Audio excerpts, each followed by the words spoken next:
Welcome to the 2018 Student Senate Convention, brought to you by the Cub Broadcast. Jean-Baptiste Miege founded our school a short distance from historic St. Anne's Church. He had spent his life ministering to the Native Americans in the territory from the Mississippi River to the Rocky Mountains. As his last ministry, he founded a university and a high school to educate the leaders of a new nation. Help us to be worthy of the great men and women who have gone before us. Help us choose new leaders for a new age. Today we come from many churches and many religions. We call you by many names. But you are the same God whom the Native Americans worshiped. And whether we call you Jehovah, Jesus, Allah, or Gitche Manitou, we know that you hear our prayer and will be merciful to us today. And so I say, let the people say amen. Amen. Let the people say amen. Amen. Let the people say amen. Amen, hallelujah.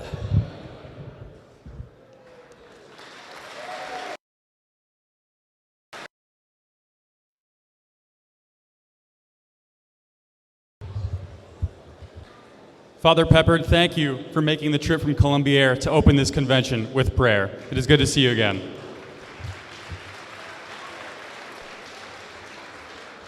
The introduction of the Office of Sergeant at Arms will be presented by this year's Sergeant at Arms, Mr. Dan Barber.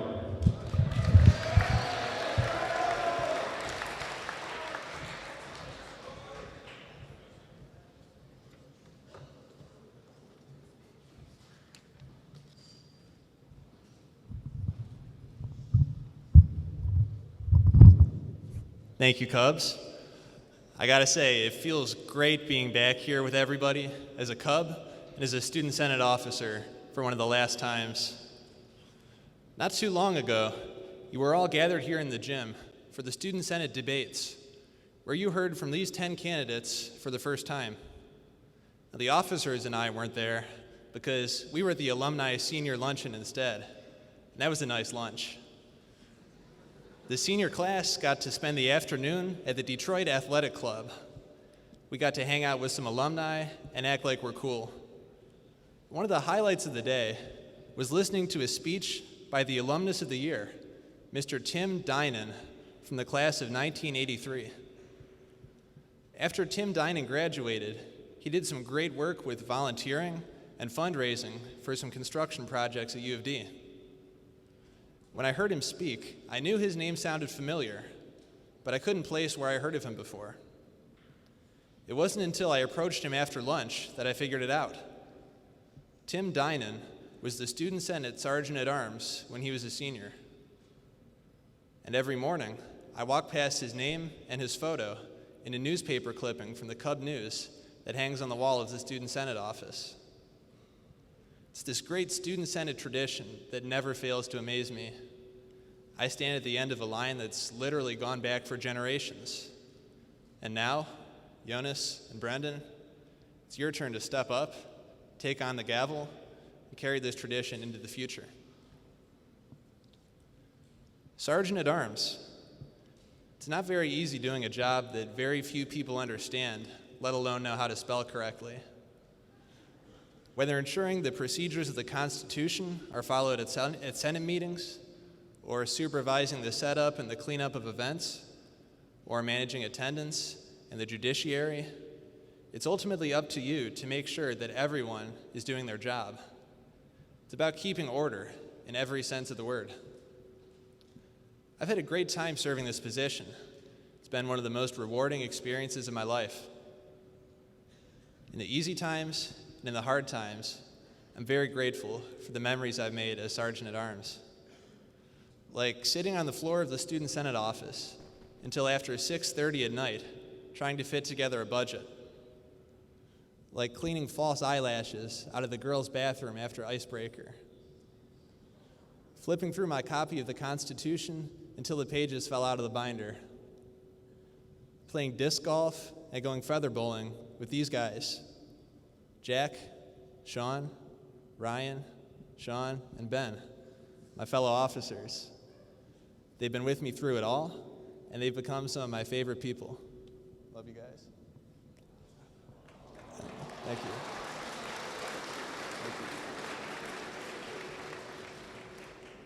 And Mr. Ryzik, our amazing moderator, what a guy. Thank you so much for all of your hard work, your fearless leadership, and for putting up with us every day. Future officers, I hope that you form great relationships with your classmates and with Miss Ong next year.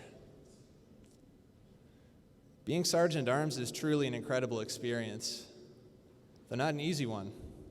Jonas and Brendan, as I've gotten to know the two of you, I have no doubt that each of you is up to the task. Brendan, it's been great seeing you on the basketball court and on the Cub broadcast this year. Your performance and your leadership in all that you do shows that you're willing to put in the effort to achieve results. I want to see another championship next year, so tell Coach Donnelly to take you off the bench once in a while. Jonas, I gotta say, I love the Kendrick Lamar vibe your campaign is giving off. And it works, because you're a humble guy. See what I did there?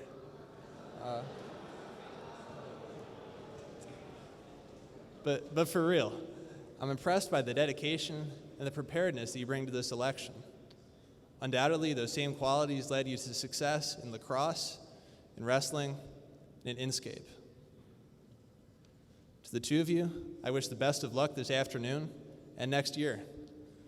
I know that both of you have the willingness and the character to be leaders at this school, whether in the office of Sergeant at Arms or wherever else you take your talent. Cubs, I want to say thank you again for giving me the opportunity to serve you guys as Sergeant at Arms. My time is up. There's some great guys right there who are ready to take over for me, so vote with your heart and know that whoever wins, you'll be in good hands next year. God bless you guys.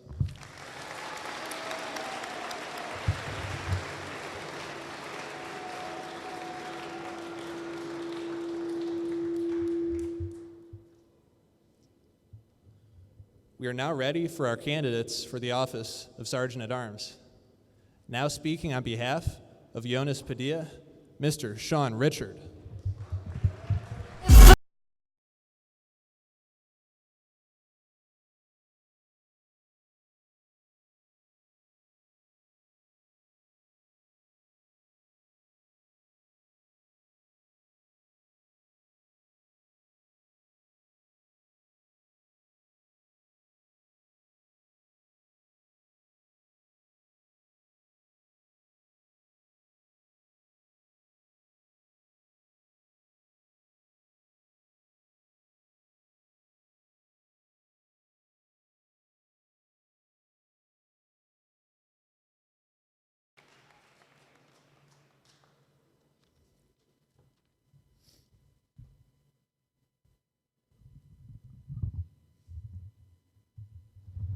Good morning.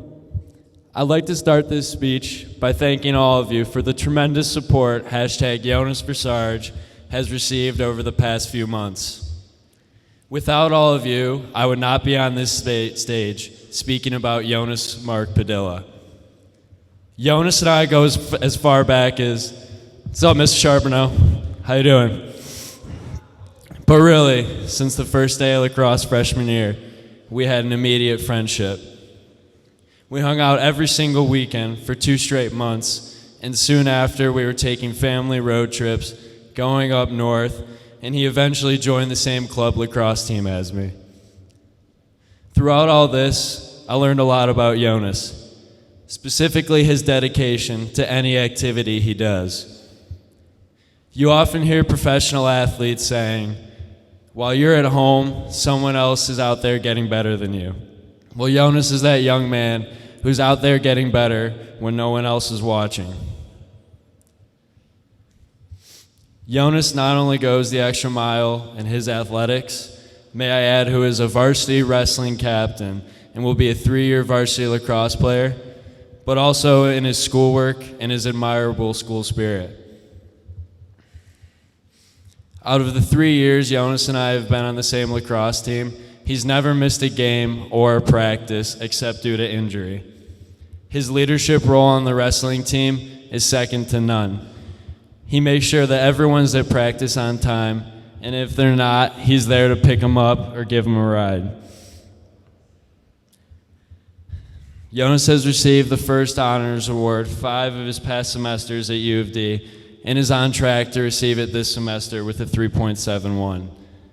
Many students say they have quote-unquote school spirit, but you haven't been dragged out of your own bed by Jonas to go to a basketball game an hour and a half early to support your fellow Cubs, or been told that your car broke down at U of D just so that myself and a couple of other friends would come to his wrestling meets, which eventually became a routine activity. If you don't know the support Jonas shows for his Cub brothers, then just hang with him for a week and see the generous and supportive U of D life that Jonas lives. On a more personal note, Jonas Padilla is truly my best friend. Jonas and I have been there for each other through our highs and lows of high school. There have been many late-night conversations just to talk about what's going on at home or anything that comes to mind. Though we as humans never ask for things not to go according to plan in life, Jonas has used adversity to better himself. Many would use bad experiences as an excuse to not be the best person they can be, but not Jonas. Jonas embraces what life throws at him and uses it as motivation. There's no one I know more dedicated to U of D, and I'm not just saying that because he's my best friend. Whether he's playing a sport or being a spectator or sitting in the classroom, he is 100% committed to being the best that he can be for himself and the school. And if you elect him, he will work his best for you too. Thank you, and vote Jonas for Sarge. I love you, man. Let's go.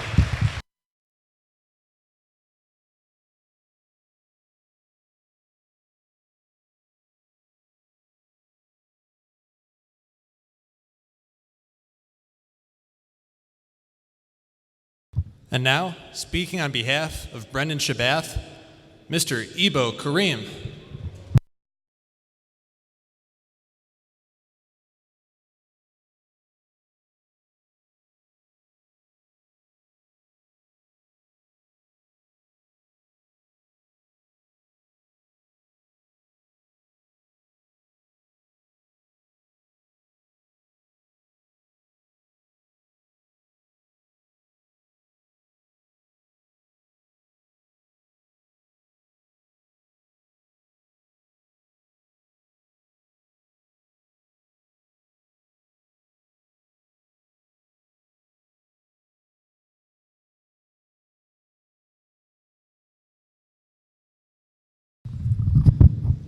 What's up, guys? Before I begin, I'd just like to thank all of you for supporting the Shab for Sarge campaign. Without all of you, none of this would be possible. So thank you. I'm a firm believer in the fact that there's always one side of a person that not everyone sees. One side of Brendan, the most bench time on varsity Brendan, the stick figure Brendan, the never late to journalism class Brendan, and always second in Fortnite in Brendan. Everyone knows and sees that side of Shabath. The side that the majority of people don't see is the always working Shabby, the long hours in the gym Shabby, the first one in at 9:30 and last one out at 4:40 p.m. Shabby. This is the side of Shabby that no one sees, but the one that will be shown next year in his time as Sergeant at Arms. When he asked me to give his campaign speech, I did not know what I would talk about, but then I remember the first time that I actually came into contact with him. It was January of 2017, shortly after Trump had passed a travel ban. As a Muslim, I was heavily affected by this personally, and in fact, I have cousins in Texas who used to go to the mosque that went up in flames shortly after the ban was announced. I was enveloped with fear, out of my mind, and at that point in my life, I did not know how to deal with these feelings.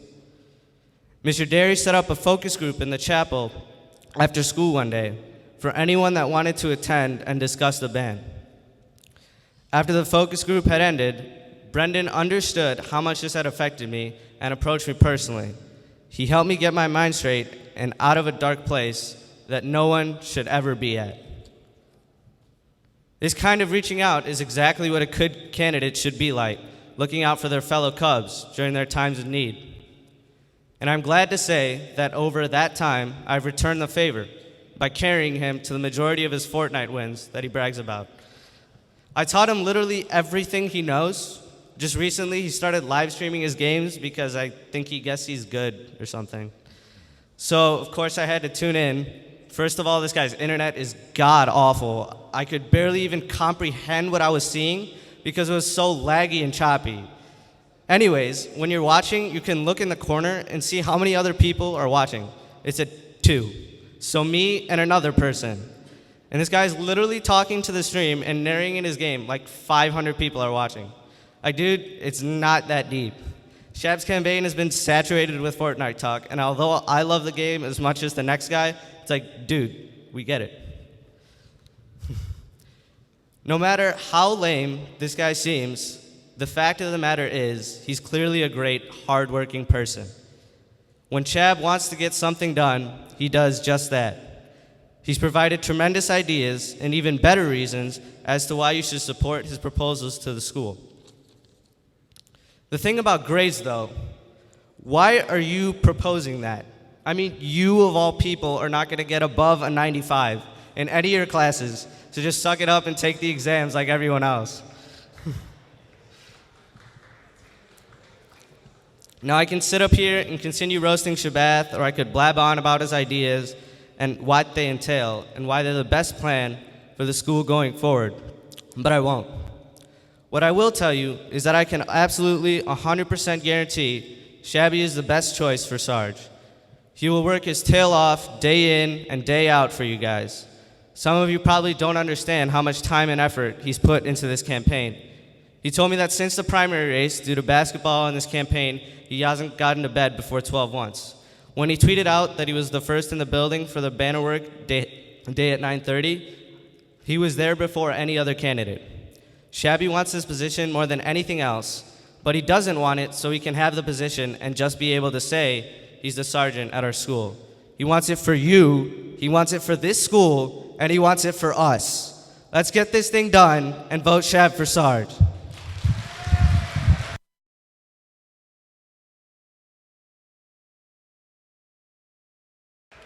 Thank you, Ebo and Sean.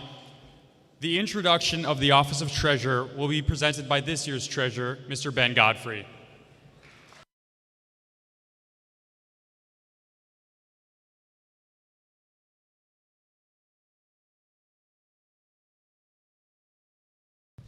First and foremost, it is an honor to speak before all of you and the Cub community watching at home today.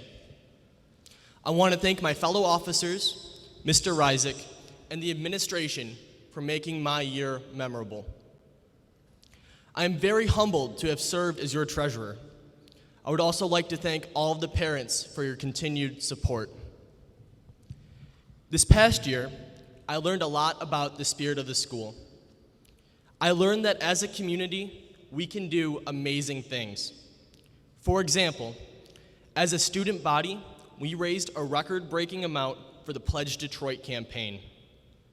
Together, we raised over $202,000, with over $30,000 going to clubs and co-curriculars, which is the highest amount in school history. Congratulations and thank you, Cubs.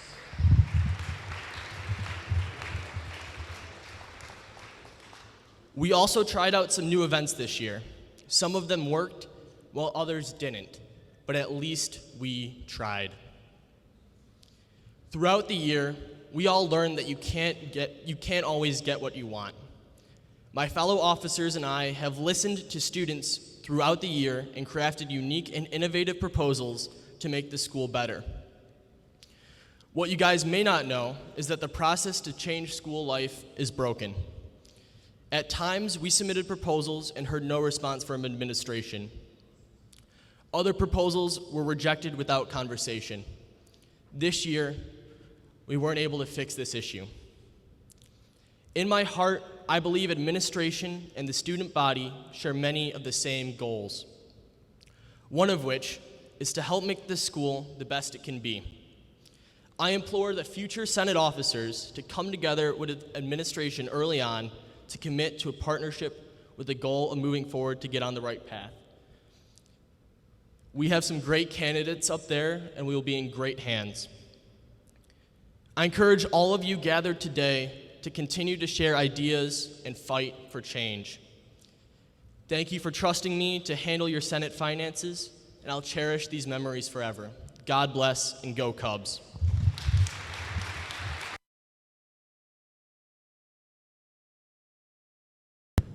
We are now ready for our candidates for the office of Treasurer. Speaking on behalf of Ryan Duffy, Mr. Peter Moore.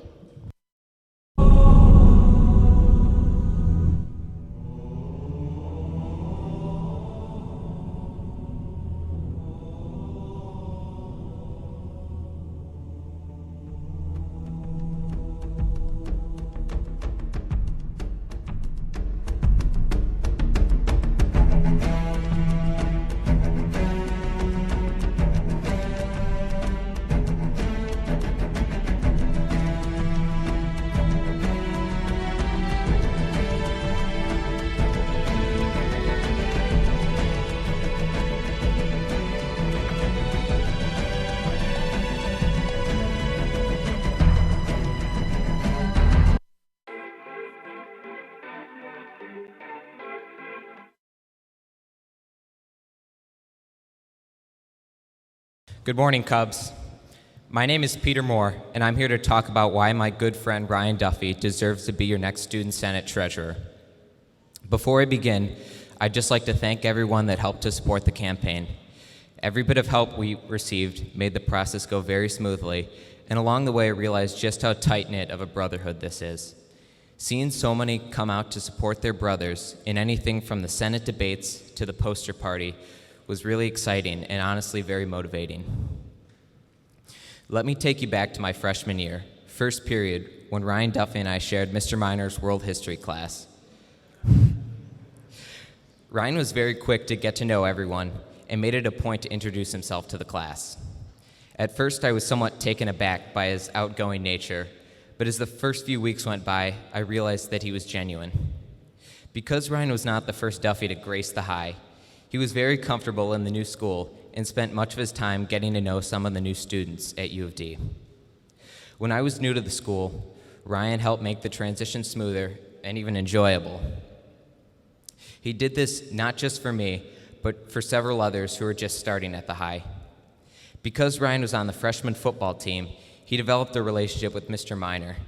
Mr. Minor would constantly rag on him, affectionately calling him No Hands Duffy. Now, normally, something like this would become nothing more than an occasional joke, but this went on for the whole year. Duffy took the joke and ran with it, which made the class much more fun and engaging. He didn't sit back and let it get to him. He encouraged others to join in on the joke. Currently, Ryan is on the varsity baseball team and has the role of special pinch runner, whatever that means. I guess the point I'm trying to make is that Duffy is not selfish. He would always try to include others and would go out of his way to make people feel accepted. He works with the situation he is in and makes the best of it. Whether it be freshman football or varsity baseball, he's truly a team player and a man for others. Before I get further into this, let me tell you a little bit about myself. I'm involved in the school choir and plays, and Ryan is a bit more of the athletic type. To say the least, we have our differences in hobbies and interests, but that's what makes him a good friend to have. He embraces the differences between us here at the high, and it brings us closer. As I said before, Duffy is not selfish by any means. We have shared Mr. Manuel's English class for the past year and have made a bond through those challenging experiences. Ryan goes the extra mile to make sure that we both understand the material and that both of us are set up for success. Ryan Duffy is a hard worker, and I know that he will try his absolute best to make sure the needs of the school are met. One of Ryan's defining qualities is his unrelenting drive for success. This is on display during the winter of freshman year, when he tried out for the freshman basketball team, even when everyone around him knew that he had no chance of making it. His dreams of becoming the next Dirk Nowitzki died then and there.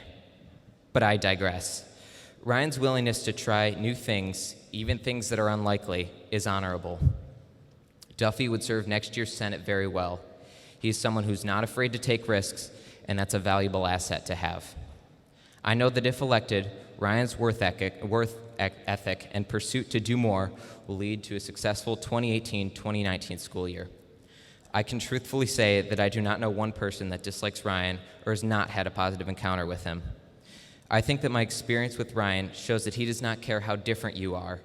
Nothing will stop him from getting to know you. I can assure you, if Ryan is elected as your treasurer for the next school year, you will not be disappointed.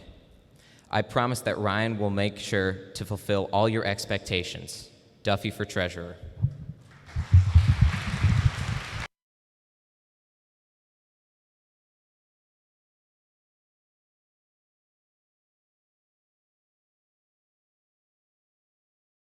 Now speaking on behalf of Tyler Padilla, Mr. Ben Charbonneau.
Thank you, Callum.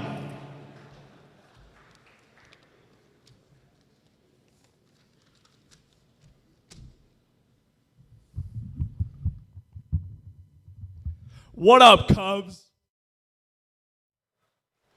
I am Ben Charbonneau. If you were ever looking for an expert on Tyler Padilla, I'm your guy. So let me shed a little light on what he is all about. I have known Tyler basically his entire life. We're cousins, born on the same day. Yeah, that block of a man up there is my cousin. And that block of a man up there is somehow, someway, a two-sport varsity athlete. I just don't know how. I know, I would be confused too. Now, over these past 16 and a half years of growing up with Tyler, I've amassed quite a lot of knowledge on the man. I've picked up on his tendencies, you know. I'd say if you're ever at his house, even if he's there, you've got like a 30% chance of even seeing him. I mean, the guy is just elusive. The other 70% of the time I'm at his house, he's literally just nowhere to be found. I just don't know where he is. Basically, you're there to occupy and play with his little brothers. That is, even if you get invited over by Tyler, though. Usually, it's his brothers. His brothers invite his own friends over. I can't tell you how many times I've been spam messaged by his younger brothers yelling at me to come over. And I've got to take a second and just be like, okay, hold up. Does Tyler even want me to come over? I don't understand. Tyler, I swear, his two younger brothers hang out with his friends more than he does. Tyler almost seems to avoid hanging out with his friends altogether. One time, when I was at his house, Tyler told his friends, hey guys, I can't hang out tonight, I'm babysitting. They knew he didn't have to babysit. His brother's 13. So they came over anyway. Tyler made me hide. Like, what are we, in second grade? They found me easily. And then, when we were in his kitchen, Tyler decided, I'm going to still try and keep the charade going. And he told them, yeah, I can't go out because my parents are out tonight. They want me to stay in. Then, as if he had a cue, Tyler's dad strolls into the kitchen after a nice hot tub session, shirtless. Needless to say, the charade was over. These are the lengths Tyler goes through to not go out with his friends. Now, when it comes to the other gender, Tyler has had an interesting journey with girls. Let me paint you a picture. It's freshman year, homecoming season. Tyler is sweating, scrambling, desperately trying to find a date. Then, bingo, target acquired.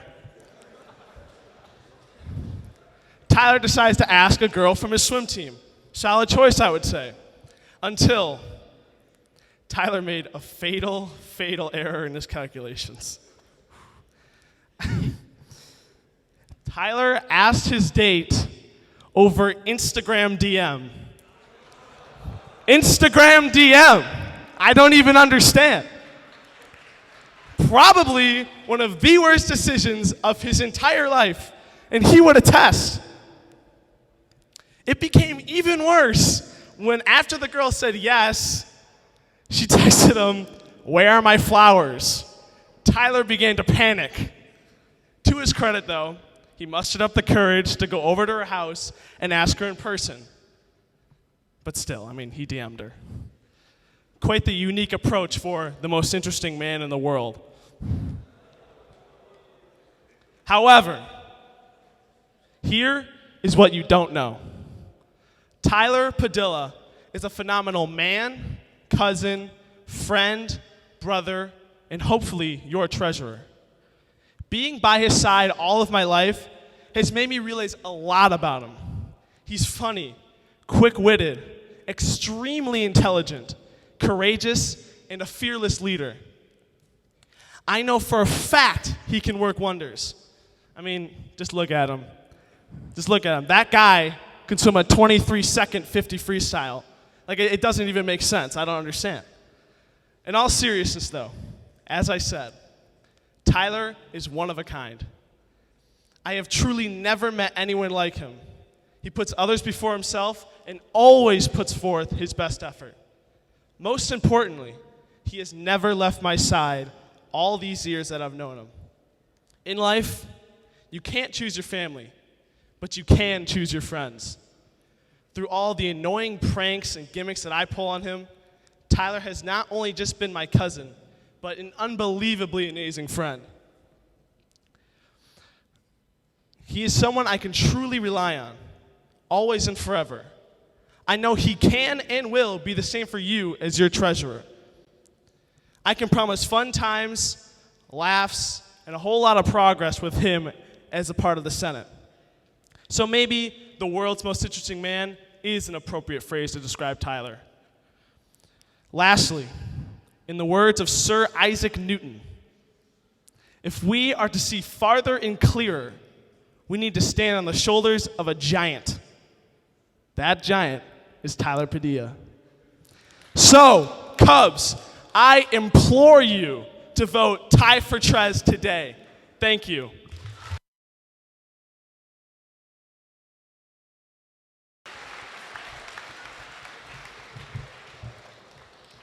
The introduction of the Office of Secretary will be presented by this year's Secretary, Mr. Ryan Kellett.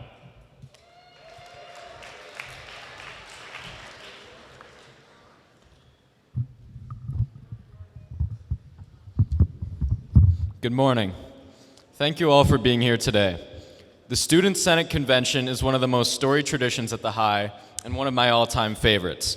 I'd like to take this opportunity to thank Mr. Chandler, Mr. Simmons, Mr. Ryzik, Miss Ong, everyone in the Cub News and Cub Broadcast, everyone in maintenance and technology, the teachers, the students, the parents, and of course, the candidates themselves for making this year's convention possible. And of course, I want to thank Jack, Sean, Ben, Dan, and Mr. Isaac for making my senior year at U of D my best year of high school. I respect you guys so much, not only for who you are as leaders, but who you are as people. There's no one I'd have rather been on Student Senate with.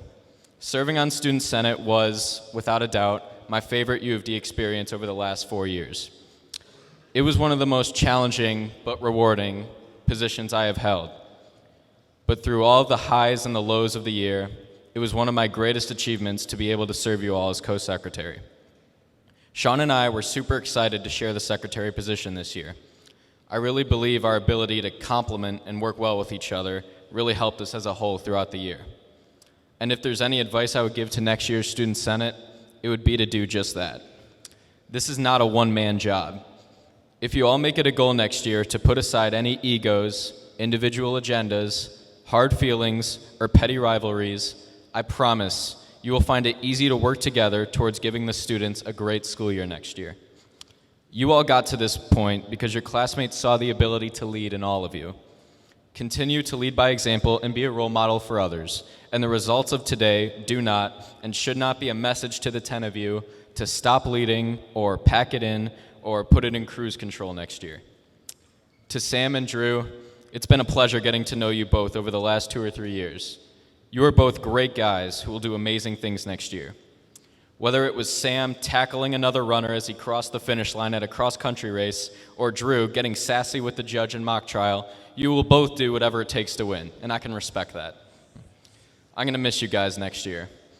Good luck to you both and to all the candidates. Thank you all, and as always, go Cubs.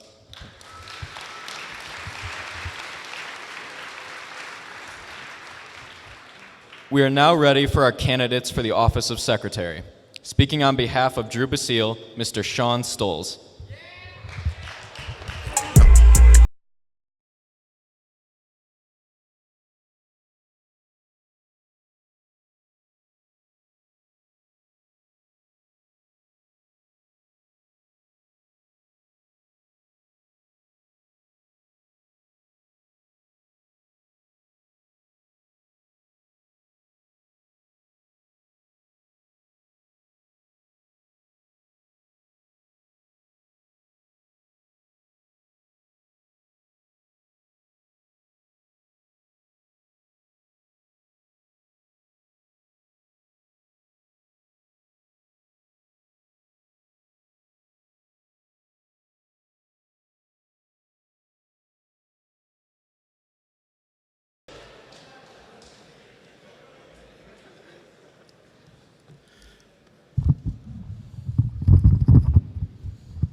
What up, Cubs?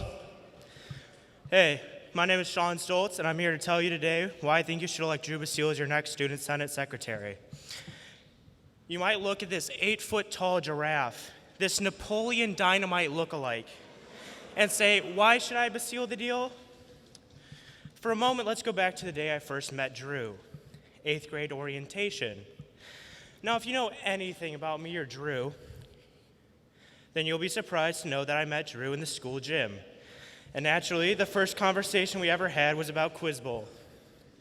Little did I know that on that hot, sweaty day in the auxiliary gym, not only was I meeting a future teammate and intellectual behemoth, I was meeting one of my closest friends in the entire world. The only classes that I can for sure remember having with Drew in 8th grade were 6th period English with Schneider and 2nd period with the illustrious James Sand, S.J. It was there that I first learned of Drew's impressive intellect, back in the days when both he and I were full-blown tryhards, even though Drew still kind of is. I think that the thing that really brought us together, though, was our trip to Quiz Bowl Nationals that year. Yes, we really are both that big of nerds. Hashtag Go Cub Quiz Bowl. Then came freshman year, and in particular, our all-star class in Latin 2 with the distinguished Magister Feeney. One of the earliest memories I have of that year is one day when caught reading in class, Magister Feeney made Drew throw his book out. And not like walk over and drop the book in the trash can, but stop where he was and shoot the book into the trash can. Now, if you know anything about Drew, you can probably tell where this is going. As Drew pulled back his shot, he released with all of his might, sending the book cascading into the air, traveling a total of 3 feet before hitting someone in the back of the head. Magister Feeney then sent Drew out in the hall to practice his hoops. Needless to say, Drew wasn't let back in class that day. Fast forward to sophomore year, where time and time again, Drew had proven himself to me to be a formidable Quiz Bowl captain. By the end of sophomore year, after winning our league for the second year in a row virtually uncontested, we headed to the national championship in Chicago. It was during that weekend, while sitting in a hot tub 5 feet apart, we did not really start to become friends. Our years together as an intellectual juggernaut culminated in us winning the tournament. With a national title on our belt, Drew and I and the rest of the boys returned to Michigan for the summer. I didn't hear a lot from Drew over that summer, but as soon as junior year was in swing, we got back into our groove pretty fast. With us both being in Latin 4 Period 3 with the great Magister Young, we both had free times on our hand every Wednesday, and then it was from there we really became close. From discussing Drew's almost weekly tours of U of M, or his two-man parties with Charlie Paroli. And while he might have been the worst disciplinary record of any candidate in the past 10 years, from what I know about Drew, he is a pretty great guy and is always willing to have a fun time. Drew is a guy who you can always reach out to. If he knows you're having a hard time, he'll reach out to you. It has literally been 11:45 p.m. on a Tuesday, and I've sent Drew a message about yet another assignment I've put off. And he will respond within 5 minutes with a detailed response and asking about how you are doing. I believe that if you elect Drew, we will see some real concrete changes here at U of D. Cubs, do what you know is right. Vote for the man who will bring change to U of D Jesuit while enjoying some sandwiches and downing Sprite. God bless and go Cubs. And remember, seal the deal.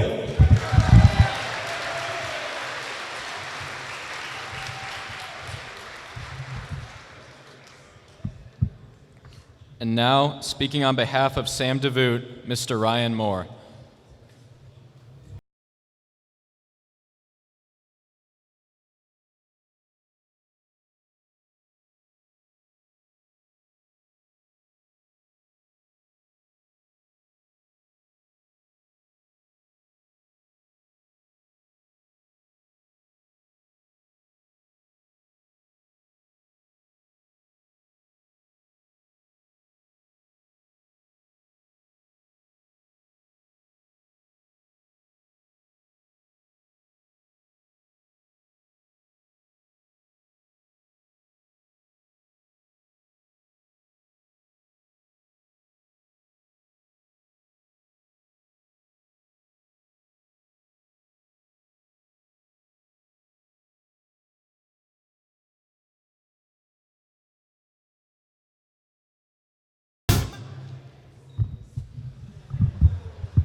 What up, Cubs? My name is Ryan Moore, and today I'm up here giving a speech for Sam DeVoe. Now, when Sam asked me to give a speech, I had some concerns. I really just could not think of anything nice to say about this guy. I definitely can't talk about any athletic success he's had. This is a guy who earns his varsity letters without ever actually playing in varsity games. He manages the varsity hockey team and casually watches as everyone laps him in cross country and track. He's also gone 0 for 18 in threes in his rec league basketball team. Thank you. I can't brag about his Fortnite skills either. He once sent me a link to his Fortnite stream on Twitch and died about 20 seconds into the game. He is definitely the type of player to post his squad wins on his story, but make sure that you can't see that he's the only one who's dead and that he got no kills. He still somehow thought it would be a really good idea to make his poster about Fortnite. Nice job, Sam. I'm not even sure Sam has spoken to a girl either. If he does text girls, he definitely gets left on red. And now that the icebreaker is gone, Sam has absolutely no chance to talk to girls. It's a good thing, too, because I feel terrible for any girl who has to look at their phone and see that Sam slid into their DMs. But then, while I was thinking about how lame of a guy Sam is, it hit me. All these bad qualities about Sam make him perfect for the position of secretary. He'll be able to devote all of his time to you guys. He won't have to worry about varsity practice schedules, making sure he has enough time to spend with a girlfriend, or maintaining a social life. I'm really not surprised that he decided to run for Senate. He's just such an average guy that he's got to be looking for something to mix things up in his life. But in all seriousness, guys, if you elect Sam for secretary, I know he'll make next year the best year the High has ever seen. He'll never complain about the workload because he'll be on cloud 9 doing it. He's not interested in recycling old ideas and promises that are never kept. He's not running so that he can lounge around in the Senate office all day and do nothing. He's here for all of us. He's putting himself out there because he wants to give all of us that great school year that everyone is talking about. Sam is one of the most genuine and kind people I know. He's always got a smile on his face and knows how to turn your day around with a funny joke or story when you're feeling down. He's a hardworking, dedicated guy, and I couldn't be more proud that he's up here running for secretary. He'll never let you guys down because he genuinely cares about all of you and wants to see all of you have the best year of your lives next year. So Cubs, do yourselves, do your school, and Sam's social life a favor and elect Sam for secretary. God bless and go Cubs.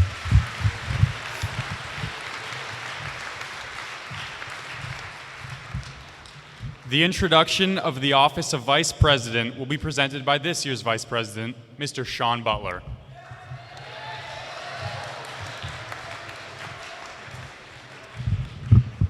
Hey Cubs.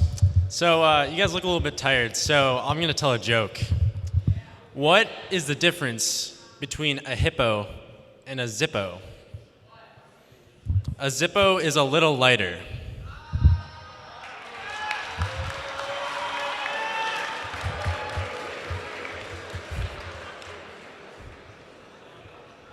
So, Cubs, teachers, administrators, family, and friends, I have many people to thank for this past year as an officer of the Student Senate. First, I'd like to thank Mr. Reisig for all his hard work and support. There is no way we would have been able to do anything without Mr. Reisig spending hours and hours grinding out the details of everything from pep rallies to Pledge Detroit. Mr. Chandler and Mr. Simmons also deserve recognition for their solid support of the Student Senate and willingness to work with us. I'd like to shout out my mom. That's her filming over there. Everyone wave. Yeah. Yeah, and then lastly, I'd also like to thank my officers. Sharing stress, laughs, and work this year has been an absolute blast, and I've learned a lot about each of you and from you.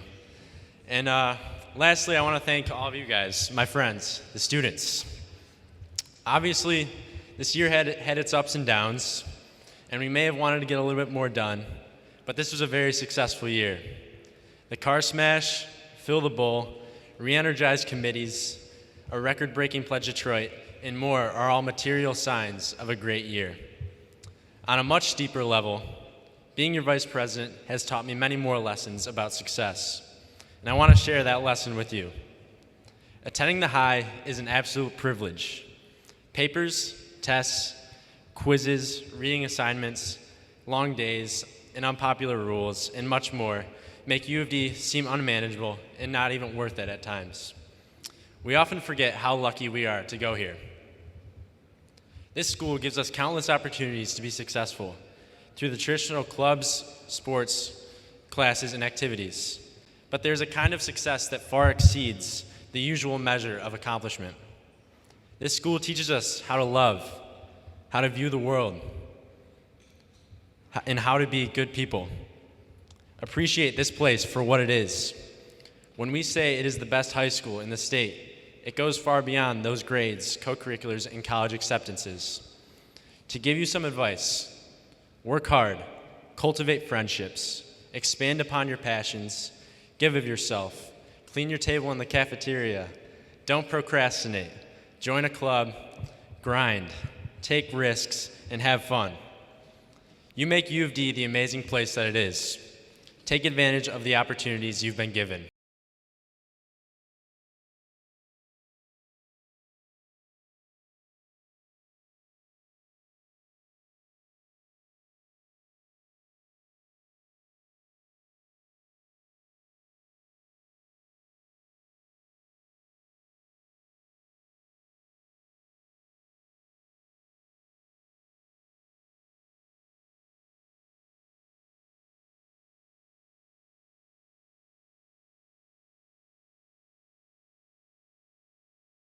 candidates for the office of Vice President.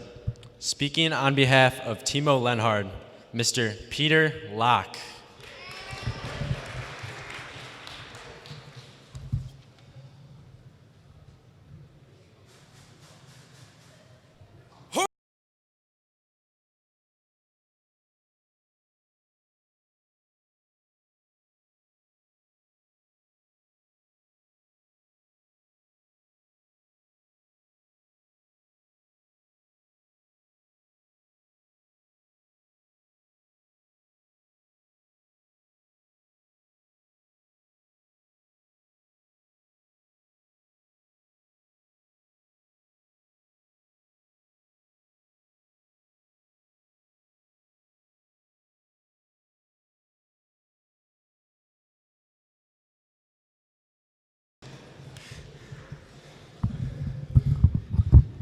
Hey Cubs, my name is Peter Locke, and I'm here to talk to you why my good friend Timo Lenhard should be our Student Senate Vice President.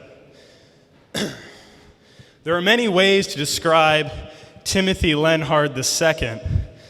Some people may try to say that Timo is funny or good looking, but as a close friend of Timo, I beg you to not believe those people. He's the guy that's afraid to order food at a restaurant. He quivers at the sight of a waitress.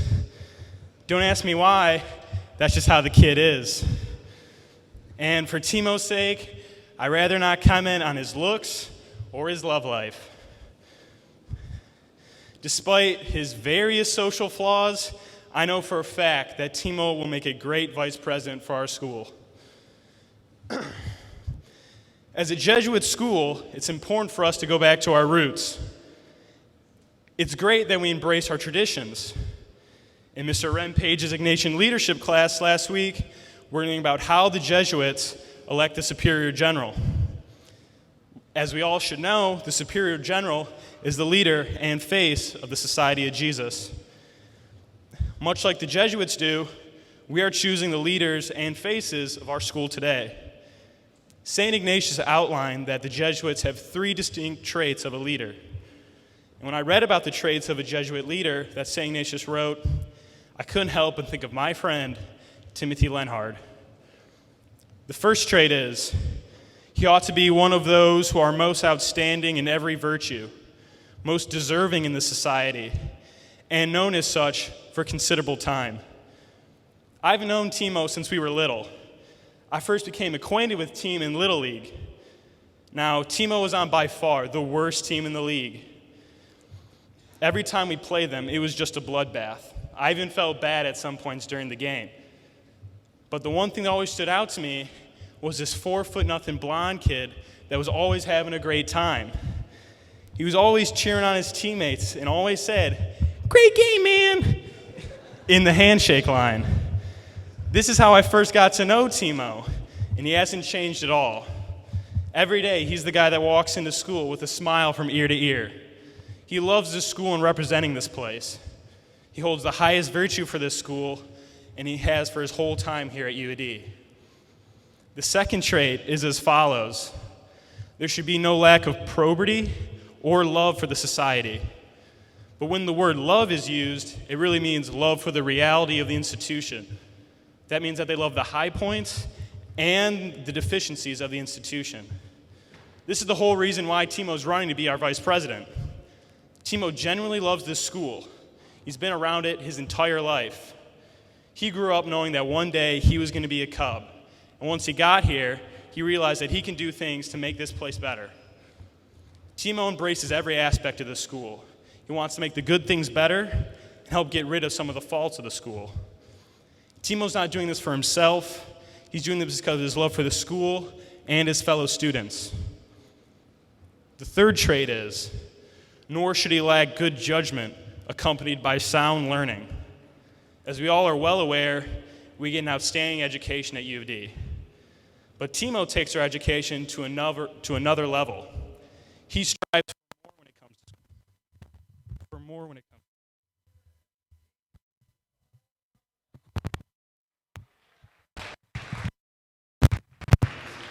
comes. He strives for more when it comes to school. He got in a very heated verbal dispute with Mr. Monticelli when he said he wouldn't let him take pre-calc next year. This took up over 15 minutes of class, which we all know is great. Anything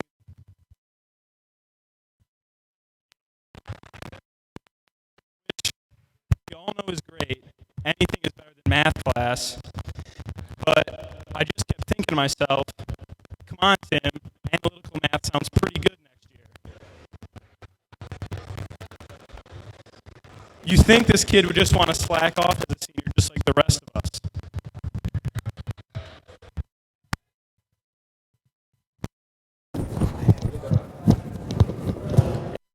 Technical difficulties down there. Victor's up with Peter, fixing the mic. Maybe it's working. Seems better. All right, let's throw it back to Peter. So you think he would just want to slack off as a senior, like the rest of us plan on doing. But he's always striving for more. He wants more for himself, his education, and more for us as a student body. He'll fight for more because he knows that is what we deserve. Timo perfectly represents the Lambo gang, what a Jesuit leader is.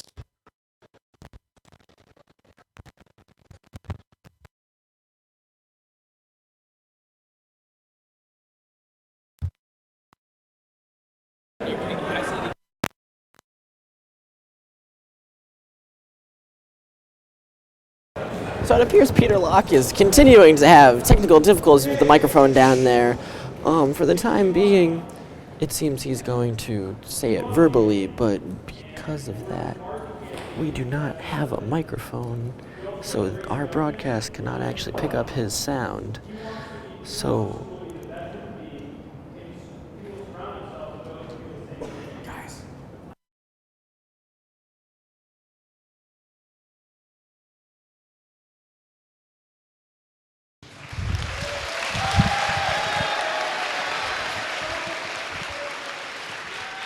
I love you, Cubs.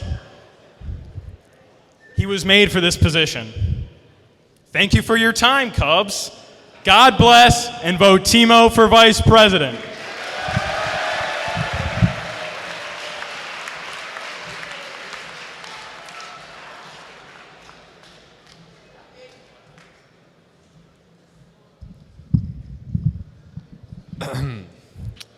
After a few technical difficulties, now speaking on behalf of Mr. Jeremiah Steen, Mr. Damian Todd.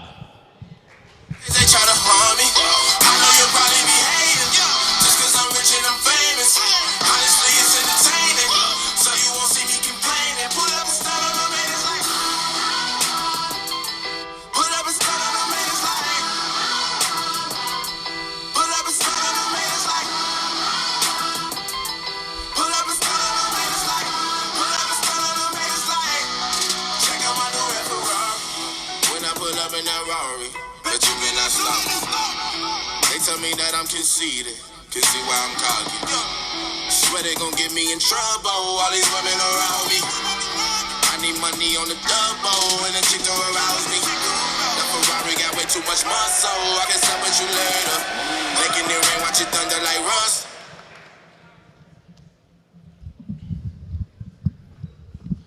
Good morning, everyone.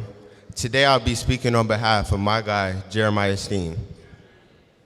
This man came into UAD as a freshman with brown and blonde hair. Picture that.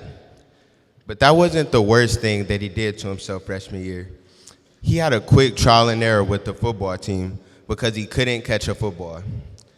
Jeremiah made up for his failures on the football field by qualifying for states in track as a freshman. He didn't win, but it was a pretty cool accomplishment. But here we are, 2 years later, and he still can't catch a football, and he still has bad hairstyles. Good thing he didn't have to make this speech for himself, because all we would hear is stuttering and Jay Steen, best you ever seen. However, he is asking for your vote for the Student Senate Vice President, so I'll tell you a few things that he's good at. And no, these things don't include throwing parties. But I thank all 10 of you for coming. On top of that, I need to tell you a few things Jeremiah believes in besides his views on parking. For example, Jeremiah wants to bring a field day and water wars to the backfield of the school, open to both our schools and girls from other schools. His dreams are realistic and beneficial to us students. Not all of the other candidates were particularly known before the election. However, we knew Jeremiah because he was the one who, despite numerous efforts and denial, planned an event for you, the students. Not all of us possess the courage to do something like that. However, this mentality is what a leader of our school needs. These efforts by Jeremiah show an undying commitment to us, all of us. As an active member in BASE, Just Peace, Arabic Club, and Diversity Union, Jeremiah has come in contact with people from all different backgrounds. Not everyone understands this, but Jeremiah understands and shows clearly that diversity matters. So, if you want a leader who represents all people and is not afraid to bring true change, Jeremiah Steen is who you will vote for. Vote Jeremiah Steen for VP Cubs because we matter. Thank you.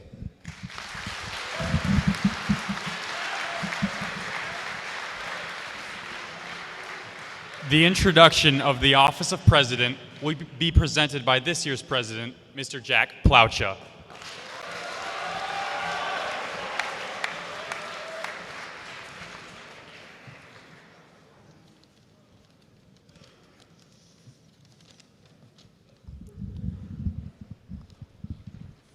Good morning, everyone.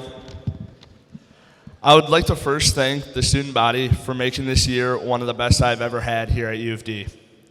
Thank you for electing me to be your president and to represent all of you. It has been an honor. I'd then like to thank my parents for always being by my side and supporting me through the tough times. Next, I would like to thank Mr. Simmons, Mr. Trudell, Mr. Chandler, for all the support and knowledge you have bestowed onto me, not only as the Student Senate President, but as a man. Finally, I'd like to thank Mr. Isaac and my fellow officers. Dan, Ben, Ryan, Sean, and Sean. You guys have become some of my closest friends this year, and it has been an absolute honor working with you. Mr. Isaac, thank you for putting up with all of us and for all the hard work you put into the Senate this year. To Eddie and Grant, I'm not going to lie, being president is not easy. You soon come to realize that you cannot please everybody and that this may seem like a thankless job. In those tough times, make sure you turn to your fellow officers and moderator to get you through those rough patches. I know for a fact that for whoever wins today will lead the student body with class and will bring their great qualities to the table every day. If you end up losing today, I want you guys to know that you do not have to be a Senate officer to be a leader in the school. Leaders come with titles, while others do not. Make sure to stay involved in the Senate next year, because the officers that get elected today will need you. Again, I want to thank everybody for making this year a great one, and it has been an amazing and humbling experience serving as your Student Senate President. Thank you, God bless, and always go Cubs.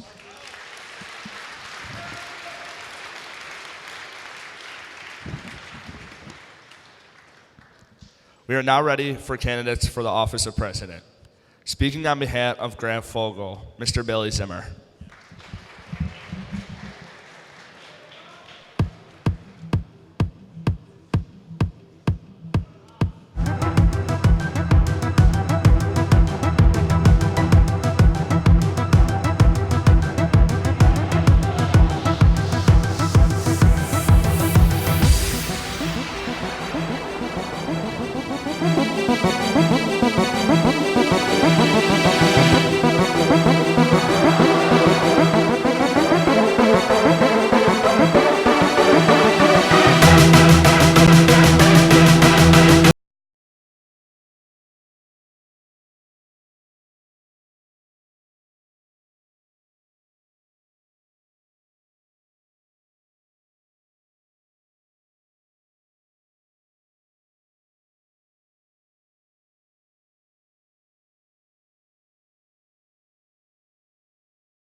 I'm William Zimmer.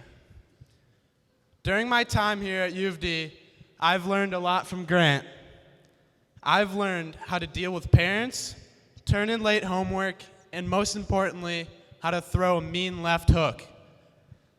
Over the past years, I've grown very close to Grant, mainly because he moved right next to me, but also spiritually. We have grown spiritually because we both participate in our local church's youth group.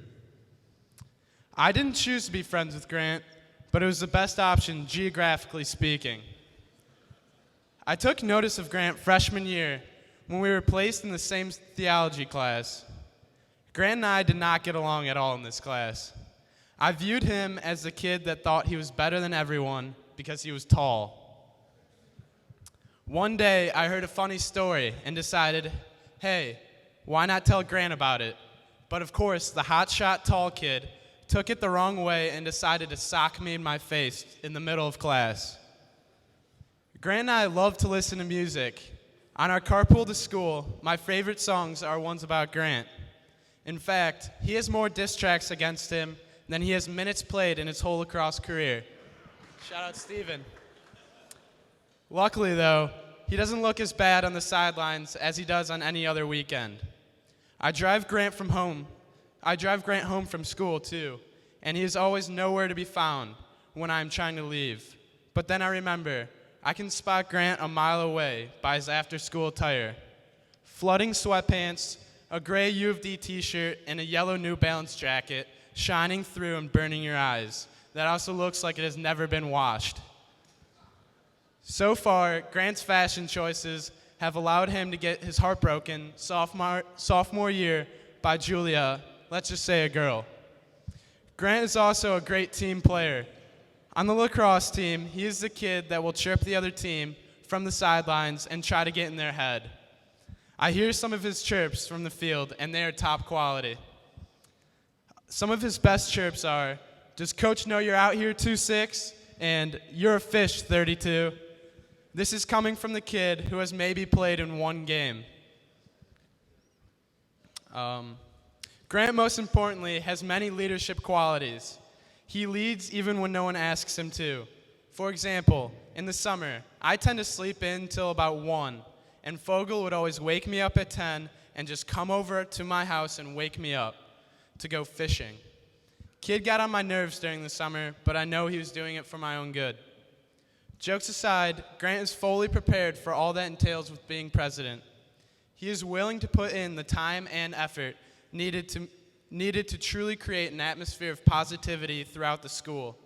I know that Grant will make change, not just because he loves this school, but because of the things at this school that can get Grant frustrated.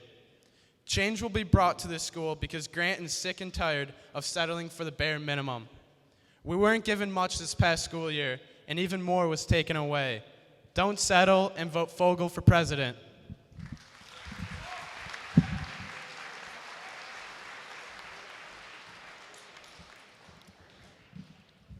Now speaking on behalf of Eddie Black, Mr. Cole Brock.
Good morning, everyone. My name is Cole Brock, and I am not up here by choice. When Eddie told me that he wanted me to give this speech, I was genuinely surprised. I said to myself, why would Eddie want me, of all people, to go up in front of the entire student body and cook him into oblivion?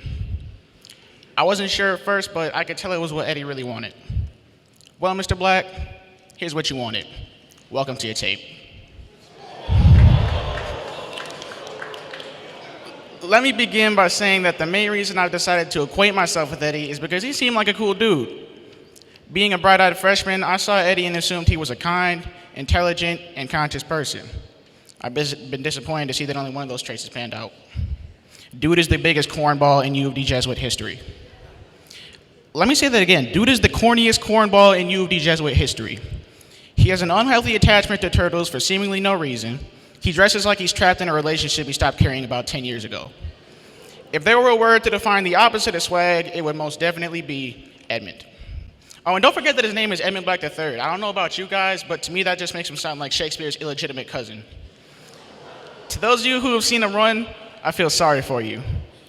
But look on the bright side. Now you know what it looks like when a one-legged ostrich tries to run away from a bloodthirsty lion. If you've ever seen Eddie's hairline, raise your hand. Okay.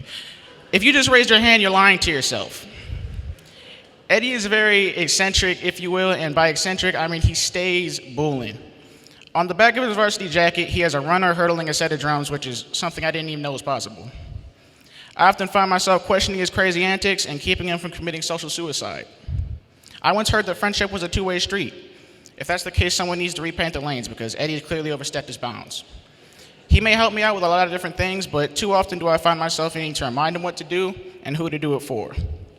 It's not all bad with Eddie, though. When I caught my fresh bean in late October, Eddie was basically the only person in the junior class who did not feel the need to palm my scalp like a basketball. This kindness never went unappreciated by me. Eddie, while I know that I am not returning the favor of kindness right now, just know that I truly appreciated your act of valor. To be completely, totally, 100% honest with everyone here, overall, Eddie's okay, I guess. He has his quirks, his specialties, and his malfunctions just like every other human being. One of the things that has always been most intriguing to me about him, though, is his sense of companionship. I like to think I have friends here at U of D, but sometimes Eddie is the one person I feel most comfortable talking to. He's built like a palm tree, and he looks like he works at an Apple store, so overall he's pretty approachable. However, it was having those conversations and interactions with Eddie that made me realize what a great person he really was. Over the past 3 years, Edmund has actually been one of the most trustworthy, responsible, and sensible and caring classmates I've had. But you shouldn't use our friendship to help you decide whether or not you want to vote for him. He gets great grades, boasts the highest student senate rating, has a great relationship with most people in the school, and is a very hard worker. All of that doesn't matter, though. What makes Eddie such a qualified candidate is what he's willing to do to help you guys succeed. Eddie is not running for the position of student senate president. Let me say that now. Eddie is running to be a leader and to make a difference. Most importantly, though, Eddie is running for you guys. You may not believe him when he says it. You may not believe me when I say it. You don't need to believe either of us. Just believe in him. Believe that Edmund is out here for us, and believe that Edmund is running for us. Believe that Edmund has faith in us because he does. Don't vote for his grades, or his senate rating, or his school spirit, or for what his plans are for next year. Vote for him because you know that Edmund Black has our backs. Thank you very much. Black for Praise.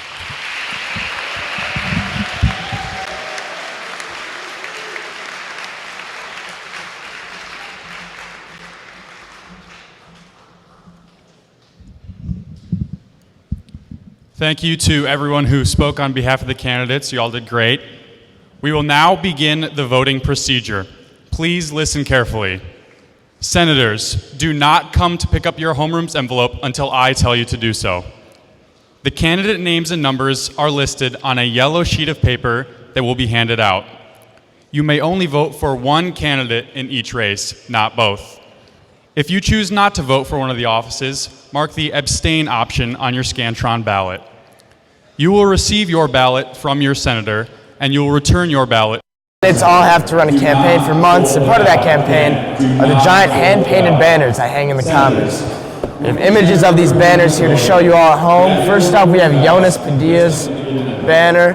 So it's basically a copy of the Damn cover from Kendrick Lamar. There it is, right there on your teleprompter. So I like this. Yeah, it's actually, I think it's a really nice banner because he actually has a picture of himself, and it's his profile picture on his campaign Twitter. I do like the concept. Yeah, so I like how the banner is a copy of the picture, which is a parody of sorts of Kendrick Lamar's album. Yeah, not the best artwork, but I mean it looks good.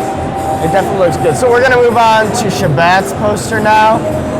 We're gonna cue that picture up right there. So we got like a Fortnite type John Wick with the gavel for the Sarge. For those of you who don't know what Fortnite is, it's basically a popular video game that's taken the high by storm. Almost everyone plays it.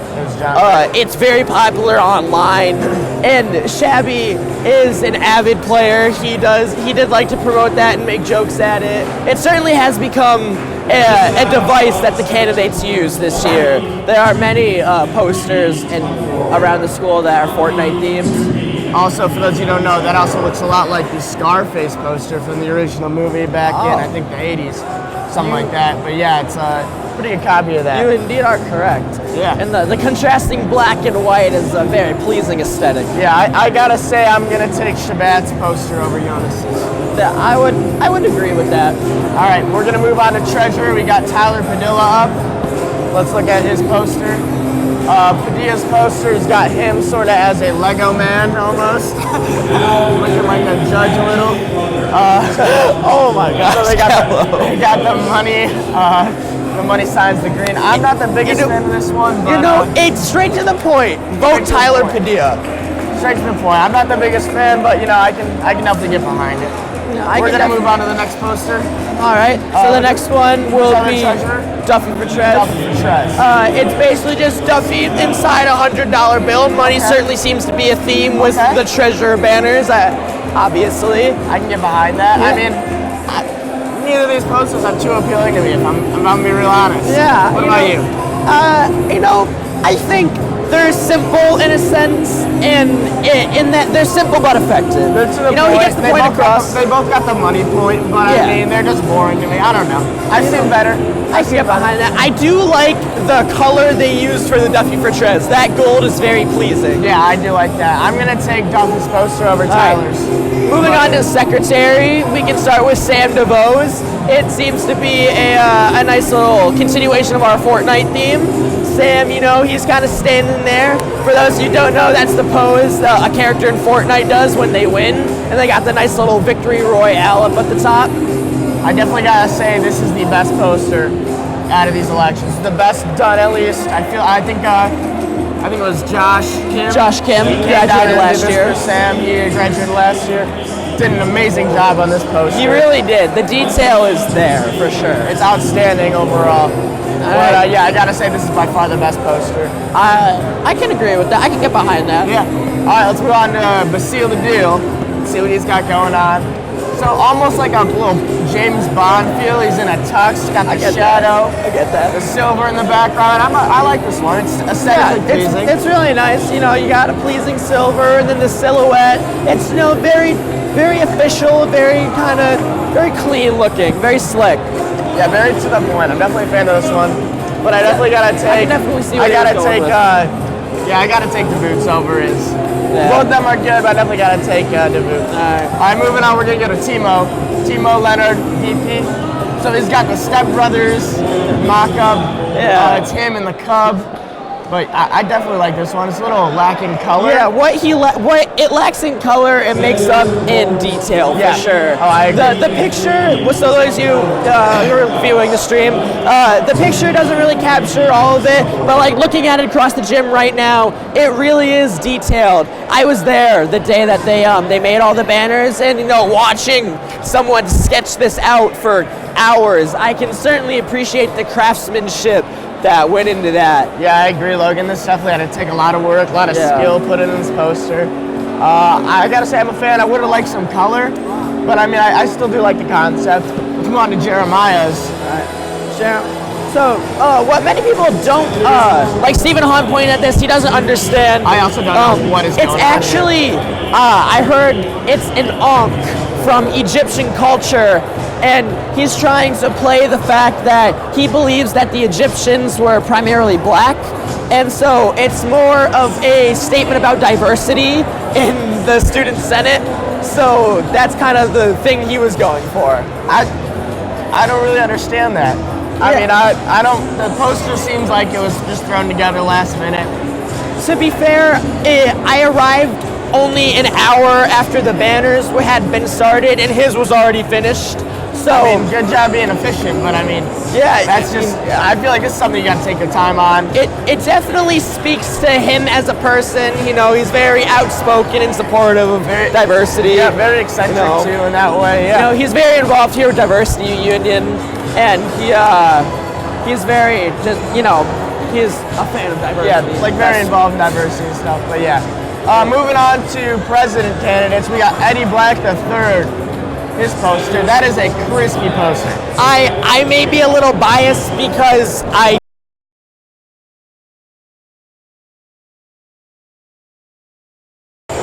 All right, we're sorry for the interruptions. We had some technical difficulties here at the Cub broadcast. We're sorry for any interruptions throughout the convention. So where were we at? Eddie Black. Eddie Black has, in my opinion, one of the best posters, probably second best. I gotta absolutely agree. Yeah. I may be slightly biased because I did help paint this poster, but I do think that it is objectively probably the best poster in the entire convention because of just, you know, it lists his platform at the bottom, and I think that's really clear. You know, it's really just like, I'm gonna get you your blue jug paper, I'm gonna get you mirrors in the bathroom, I'm gonna get you Cup Pride competition, and I'm a really big fan of that, personally. I 100% agree. I think this poster is definitely the most aesthetically pleasing one. It's very symmetrical, very nice looking. I like his name is up there, the font looks nice, everything about it's just crispy and clean. Again, I love the gold. Yeah, the gold is nice. I do love that. We're gonna move on to Grant Fogel's poster. It's the last one. I gotta say about this one, I like the poster, I like the concept, but it doesn't really look like Grant. I'll agree, it doesn't really look like Grant, but I do like what he was going for. You know, he really bleeds maroon and white. Absolutely. You know, he is part of our school, he's showing his Cub pride. So while it may not look like him, I can get past that and say that it's not a bad poster by any means. I absolutely agree.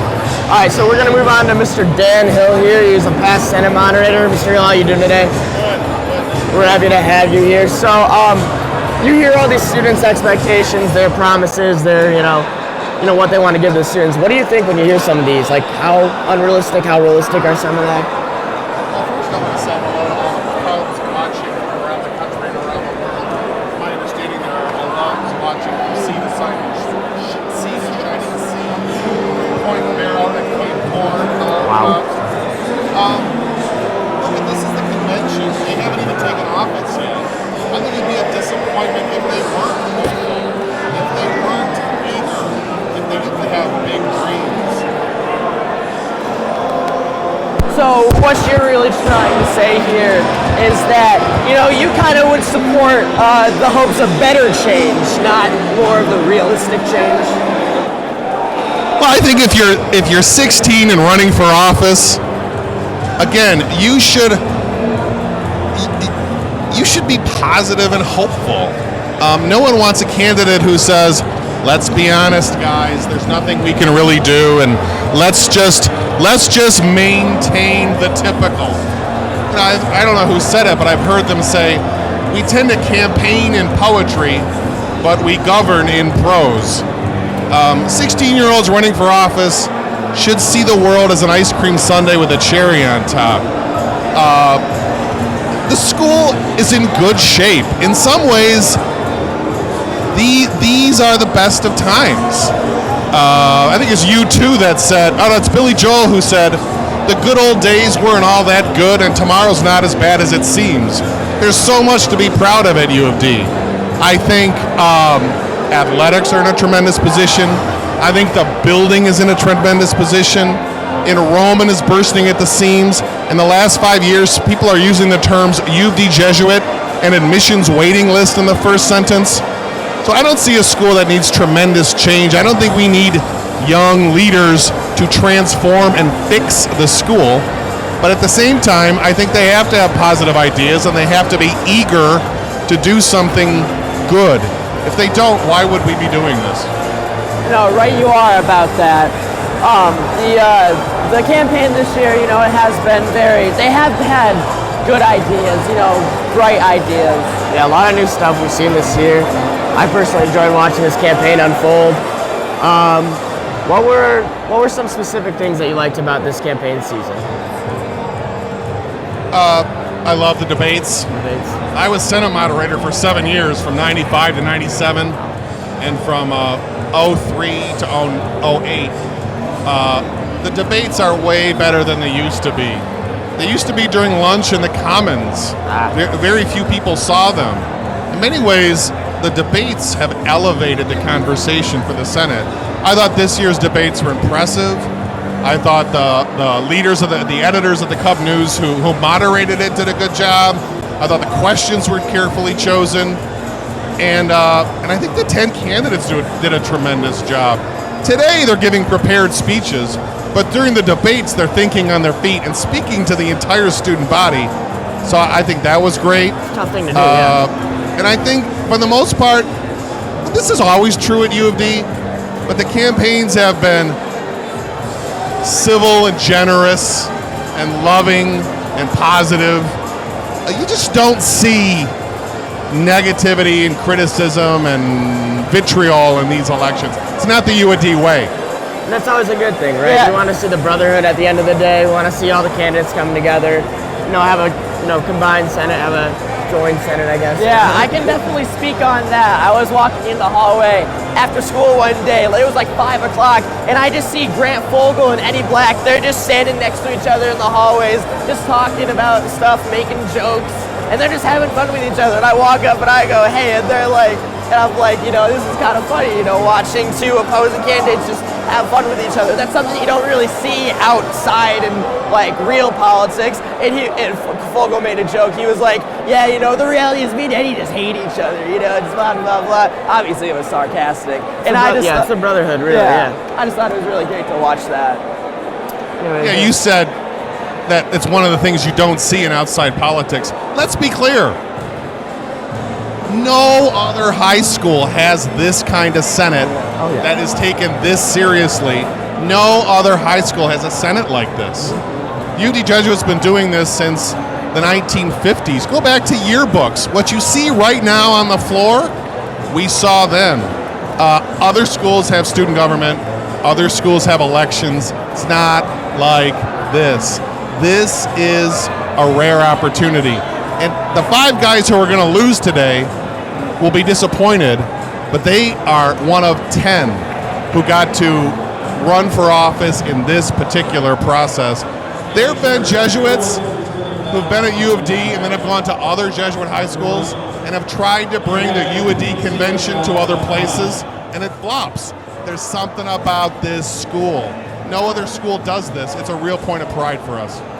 I see some other schools, they say they have their random kid is elected president, good for him. At U of D, it's a huge deal, right? It's a way bigger deal here. It is a huge deal, and the Senate does a lot here. Sometimes I get disappointed when cynics say the Senate doesn't do anything. The Senate does a ton here. Right away, they're training big brothers. They're planning a dance season, admittedly shorter this year. They're listening to fellow students.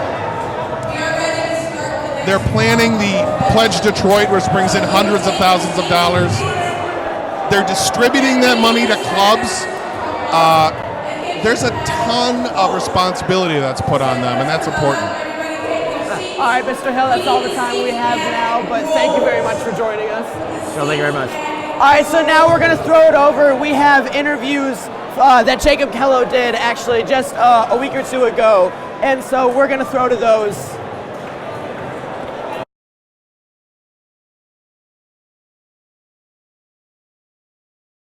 Good morning. I'm here with Brendan Shabath, Sergeant at Arms candidate. Brendan, good morning. Jacob, good to be here. Good to see you. All right, so we're just going to get right into these questions. So something you brought up in debates was incentivized grading. How do you plan on bringing this about, and what will this entail? Well, I've spoken to some teachers, and I would like to clarify what the basis of incentivized grading is. So basically, what incentivized grading for me means exemptions from exams. This is something that's not a new idea here at the school. We used to have that here at U of D. It's here at other local schools. And so what that entails is for students that have a 95 or higher, or an A in one class throughout the entire semester, they are exempt from the exam and do not have to take it. I've spoken to some teachers that say this is a great idea. Many students that they know that have 95s or higher in their classes, they know they're going to do good on the exams, and it's understood that they know the material well, and it rewards them for doing good in the class during the year. Okay, moving on to question 2. Do you think kids need to value Senate events over their sporting events, especially practices in particular? I think it certainly depends on the actual event. For example, if I'm elected as Sergeant at Arms and we have daily or weekly meetings that are a little informal just between me and the other senators, during the winter season I play basketball, and it's very important that I go to practice every single day. So maybe, missing 1 or 2 of those meetings for practice would be allowed, but if we have a large Senate meeting, one of the monthly ones with all the other homeroom reps and committee members, I would have to value that over practice. But again, if there's an away game that we have and the bus leaves at 3:30, unfortunately, I'm sure there's someone that could take over for my duties. But I do think it all depends on the specific event as far as student Senate homeroom reps go and for practices and games. Just to clarify, you mean like smaller meetings between like committees, shouldn't be like valued as high compared to like full Senate meetings? Yes, correct. Okay. All right, moving on. Last question. Should lack of attendance by homeroom senators, big brothers, and co-chairs, should that be publicized so that kids feel almost humiliated to not come to the Senate meetings? I don't necessarily think that's a good idea to publicize them. I think it's already known. It is given out on the sheet who has excused absences and who is unexcused absences. And maybe it's more of a personal thing. Maybe there's something going on in someone's family. Maybe they're having health issues. I don't think it's really our business who's showing up to Senate meetings except the Sergeant at Arms. So I would certainly have to know who's not there and why they aren't there, and have to take the necessary precautions to make sure they get to meetings, or if they're not, make sure they're excused for proper reasons. But I don't think that's necessarily anybody else's business outside the Sergeant at Arms and those who are absent. All right, Brendan, thank you very much. We will see you soon.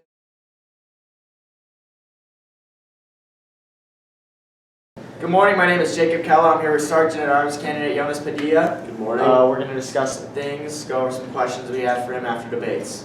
So Jonas, in debates you seem very realistic about your ideas, very upfront with everything you're going to do. What are you going to do to improve the school specifically? Big thing with me is, like you said, I'm realistic. So my plans are going to be very Senate-based, very school event-based. So first of those would be the ride-sharing program is a big plan I have. Because as homeroom senators know, the Senate this year had a plan to change the whole homeroom system, integrating different grades together. And I was very opposed to this idea because I believe it's part of the experience to be with the same people for all 40 years. And part of the reason they proposed this plan was because they thought it would get more underclassmen rides to events. My solution to this problem would be to create a ride-sharing program or a website, more specifically, for underclassmen to find people who can give them rides who live near them to get them to events. Okay, so ideas that specifically are realistic can be done by yourself are the ones you're going to focus on next year? Yes, that's what I'm going to focus on. Okay, good. So in your debates you talked about not being a pushover when it comes to being Sergeant at Arms. What do you mean by that? So what I mean by that is that attendance was down in Senate meetings this year, and that's a problem. And it comes down to we need homeroom reps to be in the meetings. And I don't mean I'm going to be mean, I'm going to be fair.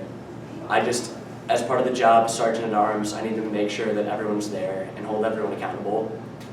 So I'm not going to be excusing consistent lates without real excuses, and it will take a lot to provide a real excuse to miss multiple lates. Because homeroom representatives, it's their job to represent their homeroom. And if they aren't showing up and doing their job, then their homeroom doesn't have representation in Senate, and that's not fair. Good. Last question. You say that kids should know ahead of time what they're getting into when they're becoming senators in terms of attendance. Does this mean that kids with many extracurricular activities shouldn't be a part of the Senate or should be? No, not at all, actually. I'm involved in 3 sports and I've always been in the Senate. Big thing is that Senate meetings aren't that often. You know, we keep them brief, they're not too often. Coaches are understanding.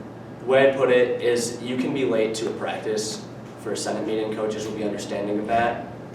I wouldn't, if you have a game, that's something that I would excuse. I would not make you be late or miss a game. As a sergeant at arms, if you're a homeroom rep, that's understandable.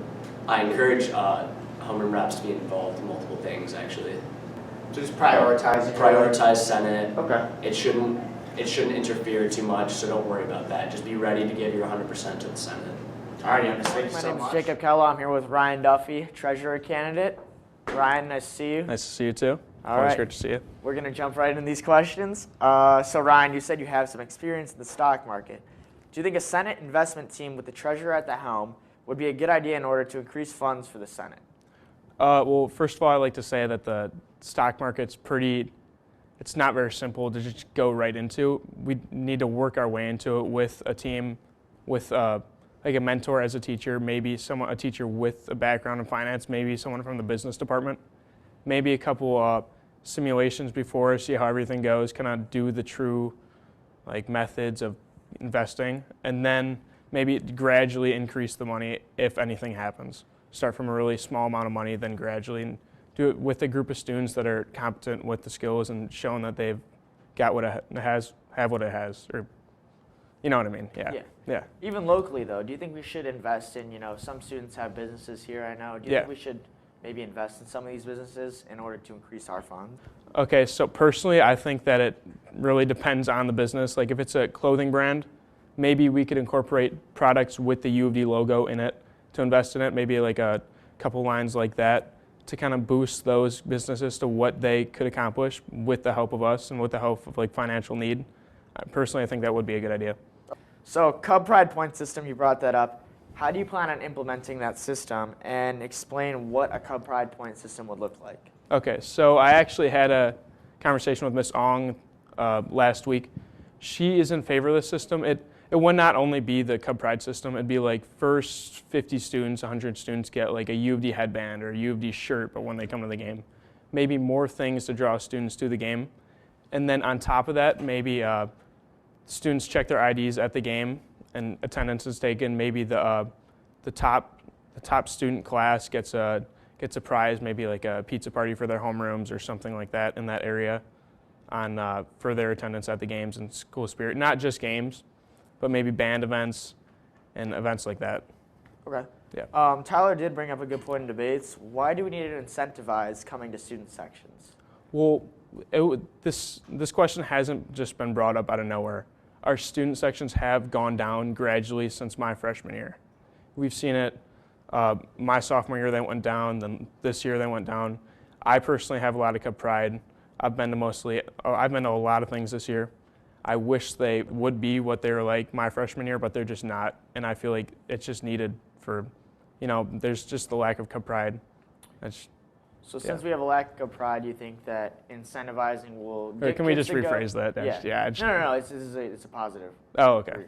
So since you think there's maybe a lack of pride here, you think that incentivizing these student sections will get kids to come and then eventually just want to go on their own merit, right? I do because getting yourself out there, you meet new people, maybe because I believe in the future there will be more collaboration with Mercy at these student sections. So not just meeting new people at U of D, but meeting new people at Mercy and creating bonds together that you will remember for the rest of your life, not just with your fellow students, but with neighbors at our sister school, Mercy. All right, Ryan, thank you so much for joining us. Good morning, I'm Jacob Kello. I'm here with Treasurer candidate Tyler Padilla. We are going to jump right into the questions. So question number 1. Tyler, it's hard to get full dress-down days approved by the administration because they don't give them out very often. Do you think it would be a good idea to charge kids for dressing down on our frequent spirit days and then also on our dress-down days in order to increase funds? Well, I feel the best case scenario is where we have 2 or 3 days at the beginning of the school year dedicated to this club fundraising. Listen, we have a lot of Spirit Days throughout the year. I think those are special events that should be reserved for Spirit and for the special events that coincide with them. So I feel like if we can just compromise with 2 or 3 days at the beginning of the semester, we can raise sufficient funds. So how much money, so with the icebreaker being gone, it's 10 grand. So how much money do you expect to raise at each of these? Well, in the past, we've done the immersion trip, $5 dress down days, and that's kind of my inspiration for this. And I've heard estimates for 1 day is over $3,000. And continuing that process for our clubs could raise sufficient funds in, again, 3 days, quick and effective. Okay, moving on to question 2. You said that you don't think there's a negative culture shift here, but you say there's a lack of interest when it comes to student section attendances, even when our sports teams are doing well. Explain that. Well, there hasn't been a negative culture shift yet. That in itself is a different process that takes many years to occur. I remember coming my freshman year, we had some of the best student sections in the state. So to say that we've had a negative culture shift in 2 years is a bit ambitious. Now, what I mean by a lack of interest is that our underclassmen and even our juniors, my class, have kind of dropped the ball a bit. We need to kind of reinvent the U of D student section. We need to get more inspiration among our lower classmen. I mean, I think the playoff student sections were fantastic this year. I saw some of the best of U of D student sections I've ever seen. So just continuing off that, promoting and re-inspiring the students here at U of D can really help. Okay. Question 3. Where was the lack of promotion specifically when it comes to student sections? Well, lack of promotion specifically, I believe, is just advertising. I think one of the dance co-chairs at the beginning of the year said it best about the icebreaker. We got to be retweeting. We got to be telling our friends, spreading this on social media, constantly ingraining it in people's heads, no matter how annoying it may be. Because if it's annoying, it can work. There's nothing against this year's student section co-chairs. I feel like they've done a fine job. But again, it's just about promotion, promotion, promotion, getting the word out there, making sure kids want to go. And on top of that, making sure our upperclassmen let our underclassmen know, getting them rides to the games. It all starts there. All right, Jacob Kello here with Drew Basile, secretary candidate. Drew, thank you for coming today. Hey, no problem.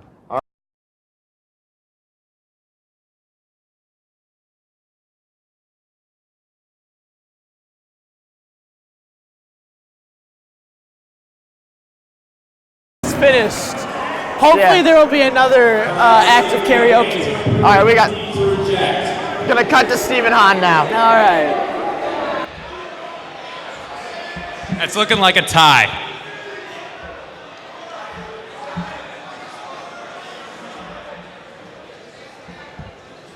Just for fun, we'll say it's a win for them. Another round of applause for the Senate officers.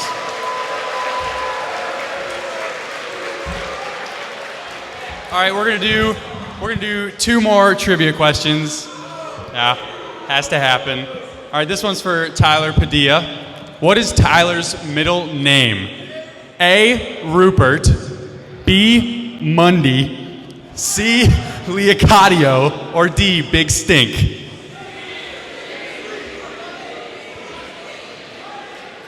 Correct answer is C, Leocadio, but we all wish it was Mundy. Next one is for Brendan Shabath. Why did Brendan Shabath make varsity basketball? A, he has a nasty crossover. B, he is automatic from 3.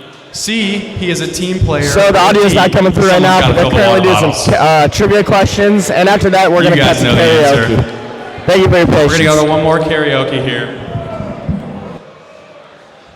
We have got Zach Hooper and Austin Raymond singing Radioactive by Imagine Dragons.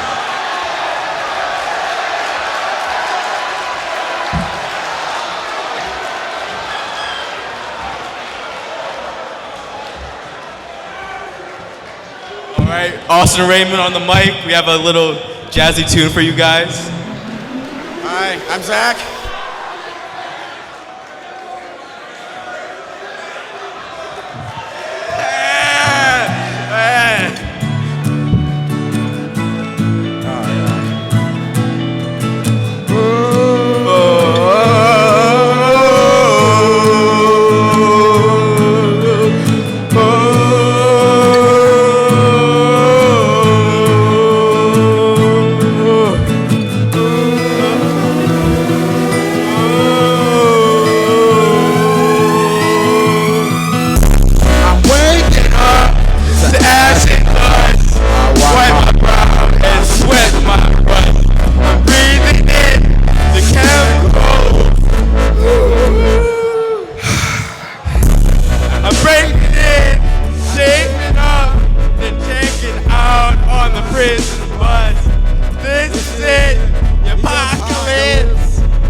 radioactive. I raise my flag, don my clothes. It's a revolution, I suppose. I'm bringing it to fit right in. Whoa! I'm breaking in, shaping up, then checking out on the prison bus. But this is it, the apocalypse. Whoa! I'm waking up. I feel it in my bones to make my system go. Welcome to the new age, to the new age. Welcome to the new age, to the new age. Whoa. Radioactive, Radioactive. Whoa. radioactive, Radioactive.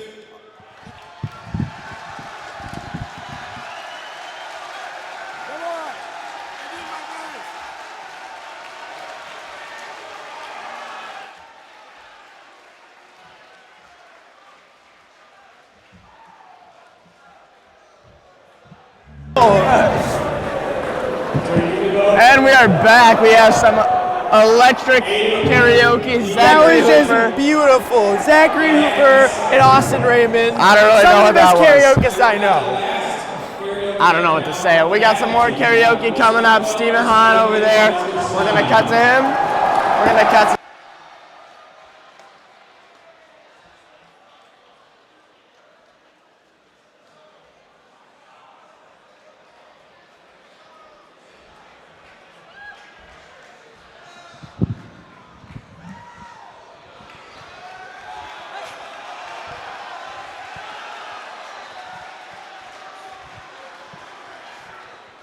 Hello? Okay, this is our first time. Hey! Uh-huh. Hey! Uh-huh.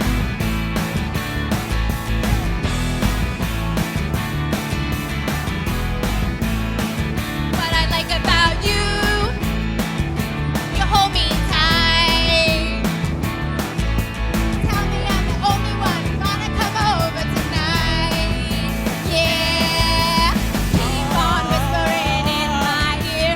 Tell me I'm the only one I wanna hear, 'cause that's true.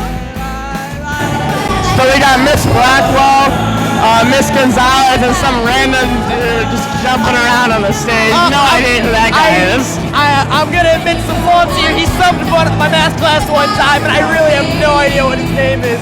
But you know, he's really killing it up there. So more power to him. Yeah, I gotta respect the man. He's killing on the air guitar and the backup vocals. You know, just Definitely knows this is not his first air guitar gig. oh, definitely not. He's doing his thing up there. Seasoned veteran.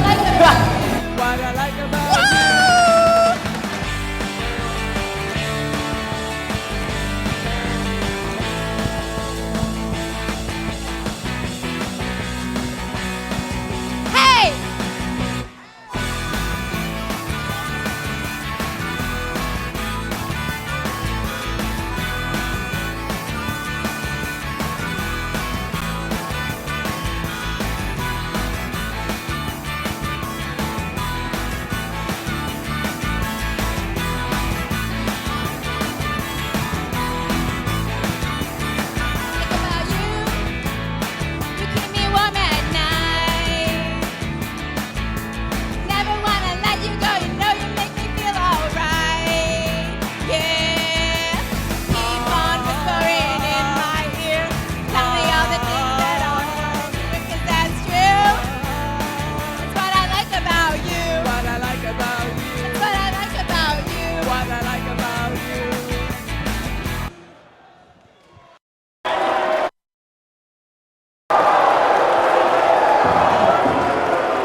All right, what a wonderful, wonderful karaoke performance by Miss Rockwell.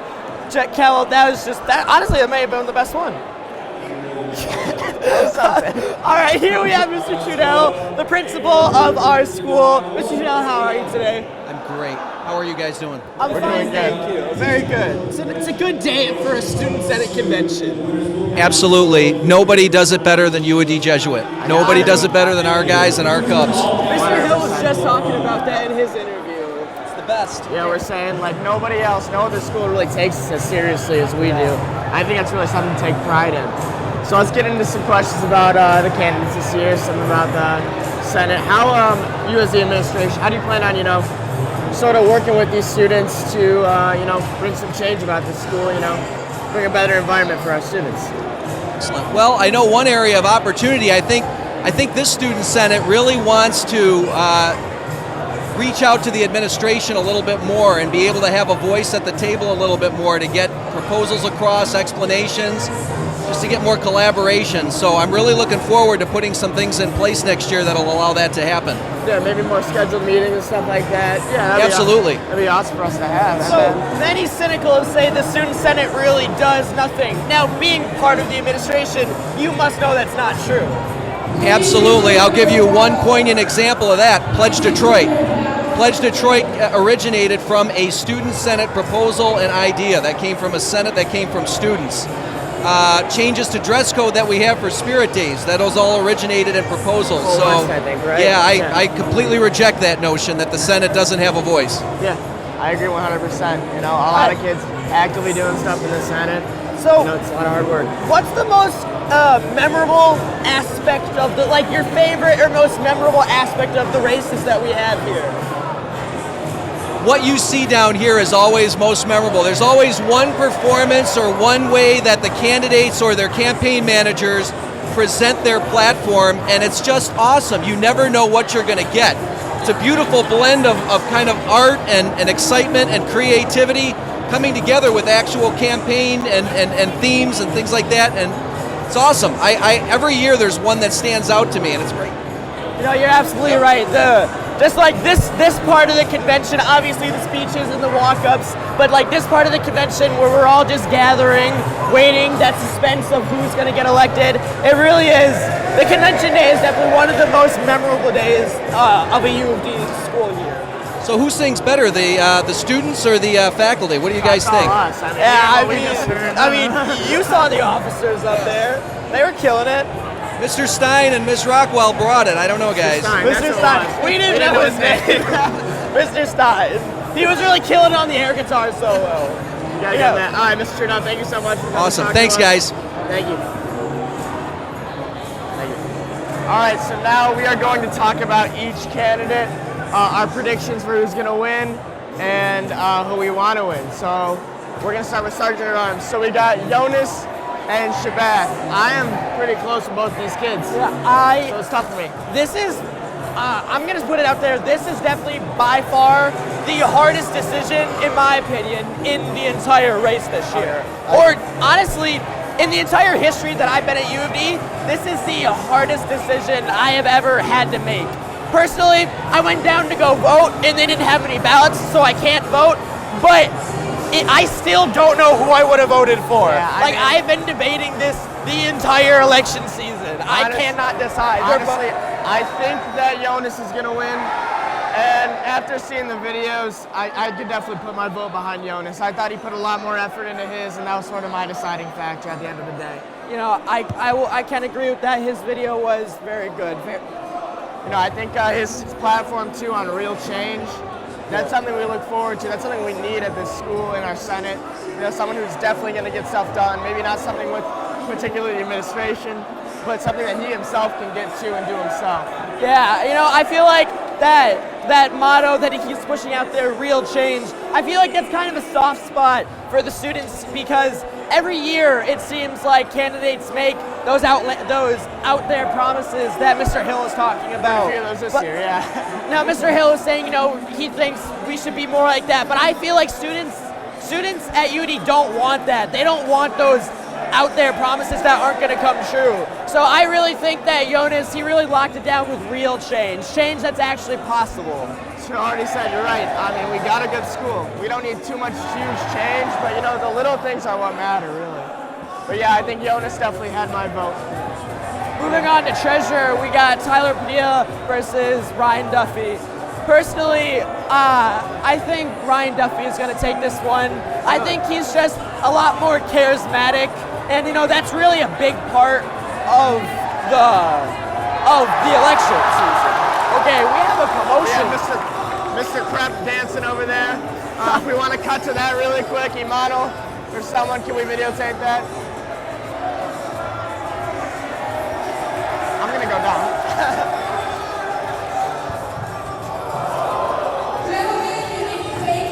Got a nice little dance. All right, so Miss G wants everyone to go to their seats, so we're gonna cut back to us. It appears everyone is returning to their seats.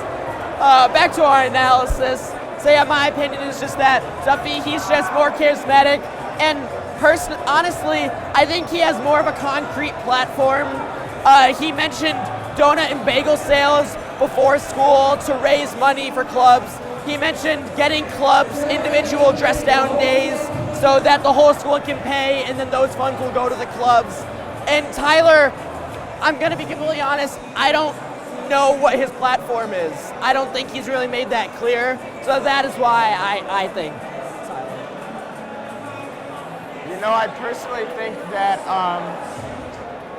I personally think that Tyler had the better video. Overall, the better debate, I would say Duffy, because he had more concrete ideas, like you said. So I would probably, I don't know, I feel like Duffy didn't put too much work into his video. I can definitely agree with that. Watching the videos, Tyler easily had a better video. The best video. And a video, that's really a big part of the campaign process here at UAD. Some students solely base their vote on videos. Logan, apparently we got to go quick for the rest of these, so we'll go through these real fast. All right. So we got to move on to secretary. We got Sam DeVoot and Drew Basile. Prediction: Drew's gonna win. I think Basile's gonna win, but I want Sam to win. I feel like DeVoot's promises. Basile's promises were just outlandish. Yeah. They were never gonna happen. Nothing that he said is really ever gonna happen. I can agree with that. I think Basile really knew how to work the crowd at debates. He was a great speaker, and that's something I really didn't expect. He was a great speaker, but the thing was, I don't think he had many actual concrete things behind that. Sam, I think, had a better, more concrete platform. 100%. Basile, I think he was just more of a demagogue. Basile 100% had the best debate, I think. He went off. But, everything that he said, it's not going to happen. It was a crowd pleaser, really. So I got Sam. I want Sam, but I think Basile's going to win. And then there's also Basile by far had a better video than Sam. I agree. We're going to move on to VP now. We got Timo and Jerry. I think Timo's going to win, and I want Timo to win. Jerry hasn't put much work into this whole candidacy, really. I think Timo would be the better man for the job. I don't like the fact that Jerry said that he'd value diversity over, leadership, work ethic, character. I think that's a terrible thing to say, But I think Timo had the better campaign, and overall, it just would be the better vice president. What about you, Larry? I can agree with that sentiment. I think diversity as a whole is an important thing. I think it's very important, absolutely. But in a student senate at a very diverse school where we're all very educated, I don't think diversity is that, I don't think it needs to be a huge factor. If I'm going to have the most hardworking senate, if I'm going to have the most efficient senate, or if I'm going to have the most diverse senate, I'm going to take the most efficient senate all day. I can't agree with Jerry on that. Yeah. All right. We're going to move to Eddie and Fogel now, the president candidates. Eddie Black, I think, is going to win this, and I am completely undecided on who I want because I'm very close to both these guys. They're both very good candidates, I think. But I think Eddie is going to take this one home. Yeah, I mentioned before, I'm probably biased because I did indeed help Eddie with his entire campaign throughout the section. So maybe I'm biased towards Eddie, but I can definitely attest to the fact that I think Fogel is such a great guy, and he definitely could have gotten my vote if he wasn't running against Eddie. Fogel, I think, is so great, and Eddie, I just think, is equally as great. I think they're both really amazing guys. In an alternate universe, Fogel definitely could get my vote. But I do want Eddie to win. Yeah, I think Eddie's going to take this one home. I do think Fogel will make a valuable asset in the Senate next year, maybe as a student section coach or something along those lines. But yeah, Anything else you want to talk about of the other candidates? Yeah, just the one thing I had in the back of my mind when deciding like who I thought I would win or who I wanted to win is that the losers, the people who don't win, are most likely gonna become student senate committee co-chairs. And honestly, that makes me happy because the people that won't become officers, they're still going to be a part of our Senate. They're still going to be part of my Senate next year. And that just fills me with happiness because I know that the Senate next year is going to be really hardworking. I feel like all these guys are going to do some good things no matter what position they're put in. And yeah, we're going to reflect on this Senate. The Senate this past year. Oh, we're not. Never mind. I'm sorry. We're going to go back to Vice President because I think Connor wanted to talk about something else, President Adversity. But let's think about the campaign ideas. You know what I didn't like about Timo was he stressed student sections a little too much. I feel like I think he said that there wasn't much of a culture change. And I think 100% there has been a culture change at this school when it comes to student sections. Because, you see a few years back, we had Cassius Winston, we would see a tremendous amount of students at the games. It would be ridiculous. Yeah. 2 years later, we got kids sitting at home playing Fortnite instead of coming to these games. Yeah. I think it's been a huge culture shift, and it doesn't just come down to advertising. It's not always on the Senate. So, I think at the end of the day, we just got to have some, guys that are going to go in there, inspire kids to come to these games. Advertising is always going to help. We can always have more advertising, but inspiring these kids to come is what really is going to matter. Yeah, I can really agree with that. There really has been an apparent decrease in attendance at these games, but really our teams aren't doing much different than they were 2 years ago. We made it in basketball. We made it far this year. Quarterfinals, yeah. We were 2 games away from where we were with Cassius Winston. So, I don't think the teams themselves have changed that much, but our students are just not coming to our games. And, in turn, that might be because of, losing announcements after the exam or just restrictions that the administration's put on us. But in the end, I think it just comes down to the students are not as dedicated to showing their Cub pride. It's all on you, Yeah. I think that a lot. I hate when people say, "Oh, you don't have any Cub pride." It's not that we don't have Cub pride. It's that the students are not showing the Cub pride, and that's just something that I think will bring this school to bigger and better places if the students can show their Cub pride. Logan, I agree 100%. One more thing I gotta add, though. It all comes down to you. Are you going to show up to this basketball game? Are you going to show up to this football game? It's on you. What are you going to do? You can't keep blaming the Senate, but that's all I got to say. We're going to move on. We're about to hear. Yeah, look, we're going to throw it over to Steve Hahn again. That's what I was told 5 minutes ago.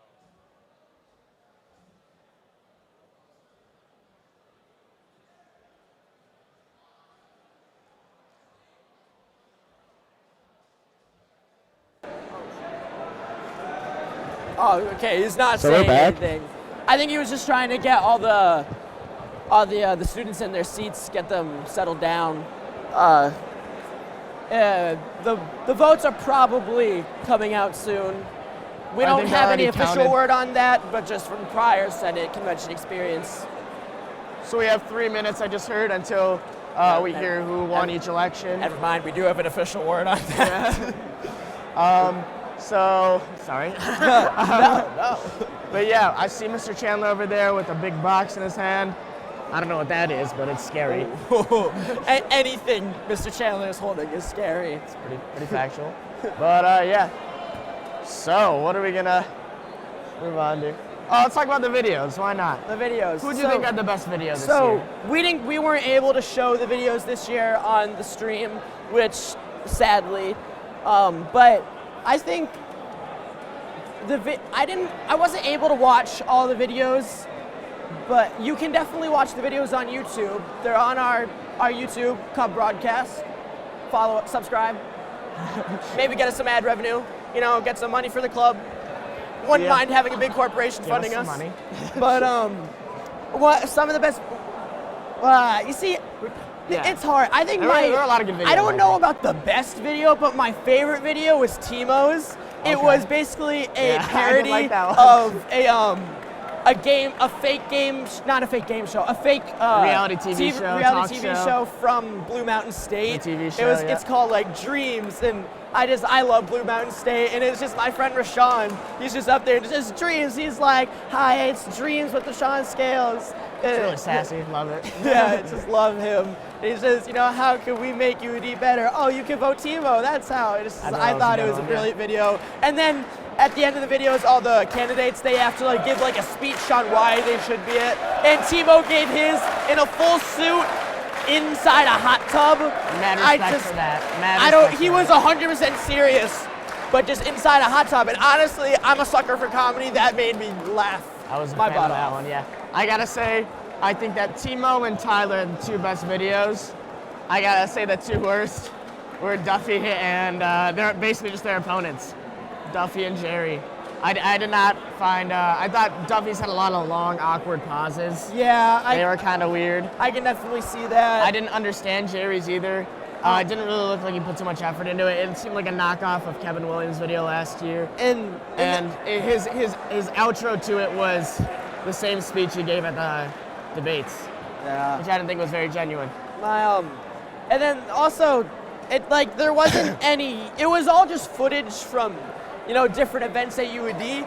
But you think that there would be footage from this year? They were all from 2016, my freshman year. Yeah. I'm a junior now. It just seems like the footage could have been more up to date. We're going to throw it back over to the stage. It seems like something is happening. We got the Canada winners about to be announced. Stephen Hahn is being thanked for his duty today. He did a great job, I think. And we got Miss Gonzalez talking right now. We're going to cut to her. He's been working on this for a long time. So nice job, Stephen. Nice job. I'd like to dedicate this to Mr. Monticelli, my idol.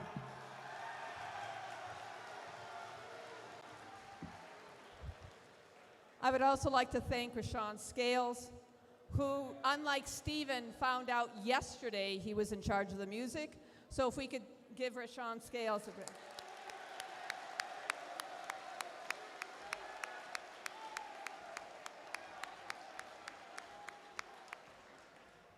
And thanks to Mr. Campana, all the broadcasting people for making this seamless. Thank you very much.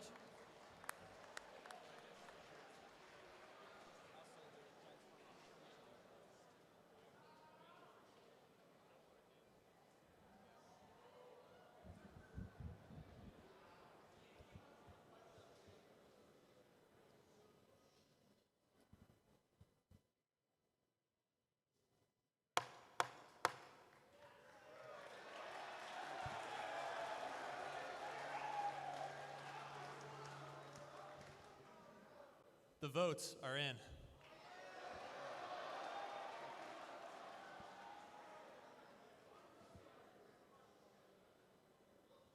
Your 2018-2019 Student Senate Sergeant at Arms is Jonas Padilla.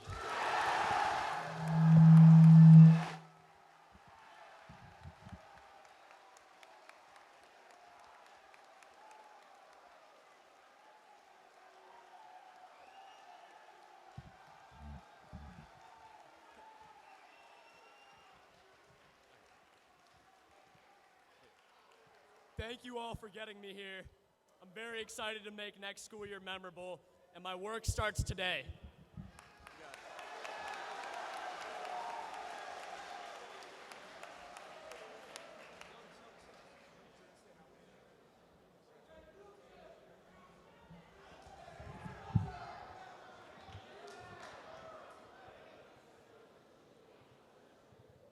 The winner of today's election and the treasurer for the 2018 to 2019 school year is Tyler Padilla.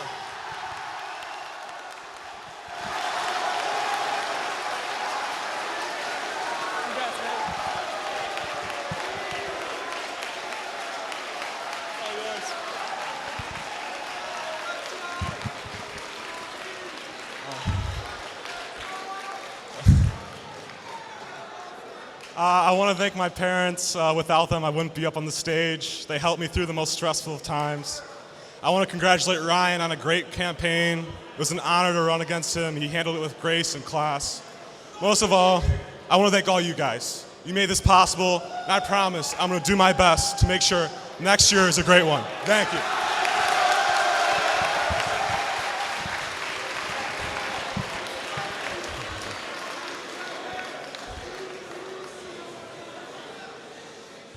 Your 2018-2019 Student Senate Secretary is Drew Basile.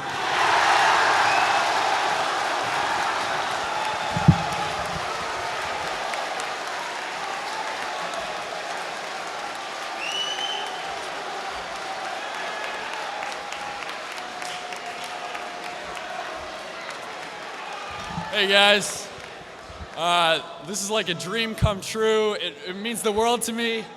I'd like to give a special thank you to Spencer Wright, Jack Audie, Ibo Kareem, Austin Raymond, Nate Alchi, Joe Nolan, and Gillian Toubé. And of course, a big thank you to Sam for running such an honest and incredible campaign. Thank you.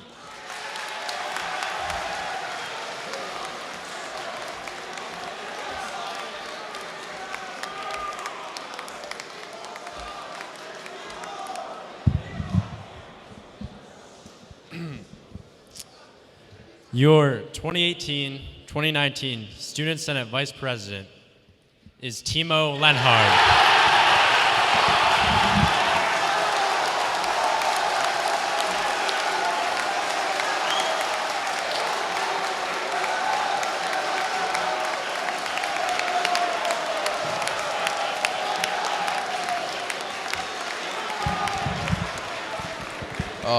First off, I'd like to congratulate Jeremiah Steen and all the other candidates for running good campaigns.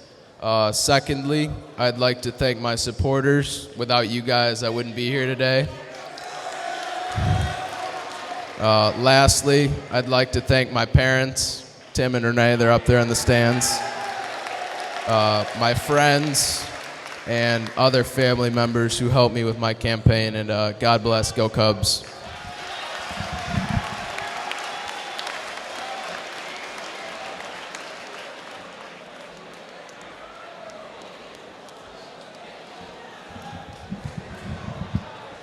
All right, before we announce the winner for president, we'd like to thank Stephen Hahn for being a great MC today.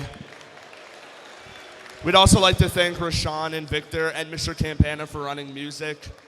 The Cub broadcast with Mr. Derry for live broadcasting this whole thing. And then Mrs. Gonzalez for helping with everything behind the scenes. Thank you. The moment you've all been waiting for. Your 2018-2019 Student Senate President is Eddie Black.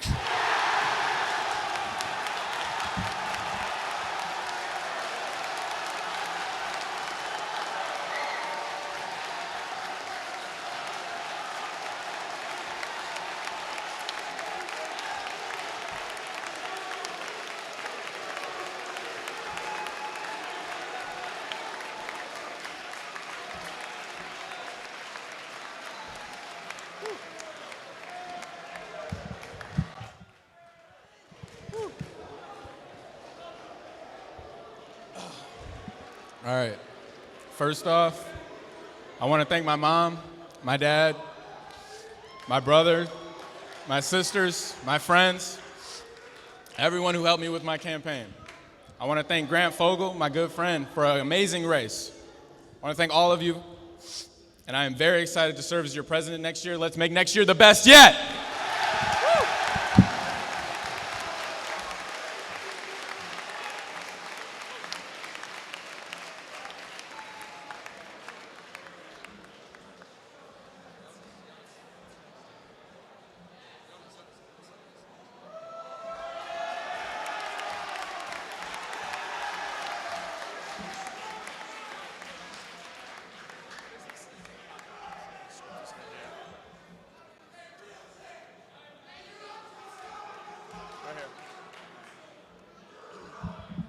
I hereby officially adjourn the 2018 Student Senate Convention.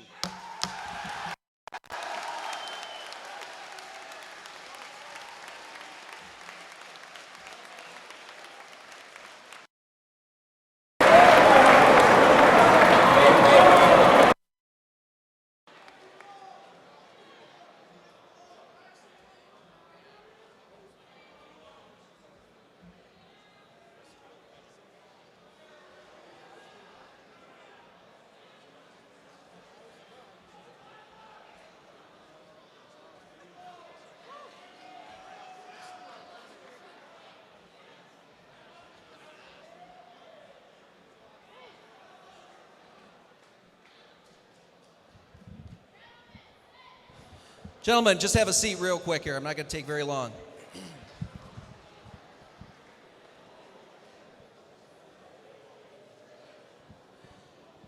I think we all have to agree that nobody does Student Center better than U of D Jesuit, yes?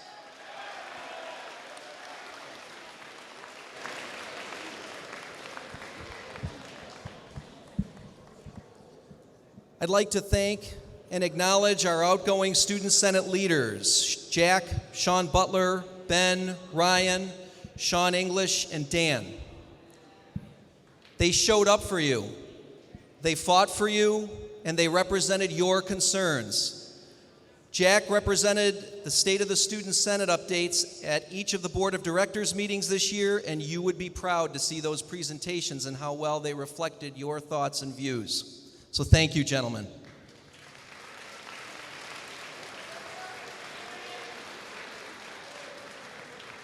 Also, a big thanks to the unsung heroes of the Senate, the senators, the co-chairs, the big brothers.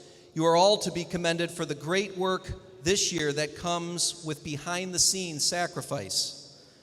Thank you, Mr. Ryzik, for your leadership and guidance as Senate moderator. This is a demanding role that requires many hours and sleepless nights. And a big shout out and thank you to both the Cub Broadcast and Cub News student teams led by Mr. Derry and Mrs. Gonzalez.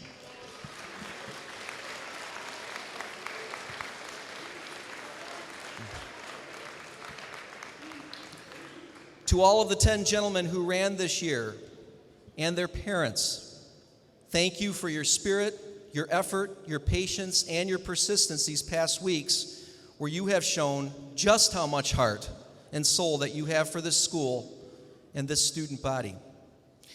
But now that the rhetoric and process of campaign season draws to a close, remember this: when it comes to leadership and leading others, substance is best seen through style. When I think of style and leadership, I remember the late, great Mr. Tom Coyne, U of D Jesuit alumnus and former science teacher. Mr. Coyne was a model of servant leadership. What does that mean? So when Mr. Coyne was awarded his first ever U of D Jesuit Hall of Fame Distinguished Service Award, he was asked to recall some memories of service to U of D Jesuit basketball team many, many years ago, back when the school was a very, very different environment. Mr. Coyne said that we had only one security guard at the time. The coaches or a member of the staff had to remain until the last athlete was out. We had to mop the locker rooms during practice when the janitor did not show up. We would drive over and exchange films during practice so the coaches could keep working with the players.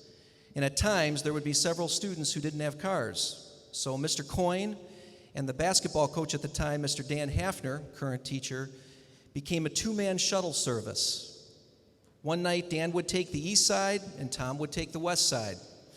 The next day, they would switch. Neither would ever ask the students or their parents for a thing. And most notably, the servant leader, Mr. Coyne, upon receiving that award, selfishly stated, "I should be giving the school a loyalty and service award." So beyond the banners and the wristbands and posters, gentlemen, it is servant leadership that displays true leadership. It is in those small moments when no one is watching, when leadership choices make a big difference.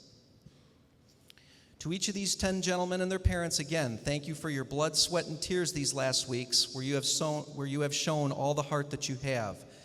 To Eddie, Timo, Drew, Tyler, and Jonas, as you begin to formally lead starting today, what will your style of leadership be? Will you be present with your fellow Cubs through the good times and bad times of the school year? Like Mr. Coyne, will you roll up your sleeves and be the servant leader? Will you take the time to be present to listen to your fellow students and serve them? To Grant, Jeremiah, Sam, Ryan, and Brendan, while I know it hurts right now, I want you to know that a title does not define leadership. In fact, I would say this to you and everyone, this quote: a leader is best when people barely know he exists, When his work is done, his aim fulfilled, they will say, "We did it ourselves." I know you can have just as much of a profound impact, and I know your newly elected officers, your class, and your school will count on you for that next year. And finally, to all of you, school spirit is about connectedness. It transcends rules, administrative decisions, differences, good times, and bad times. School spirit, and even more specifically, Cub spirit, is the thread that links each one of you to this school's history, its mission, and its greatness. You are Cubs. It begins with each one of you. In closing, we have much to look forward to next year under these gentlemen's leadership. So let's begin. Thank you.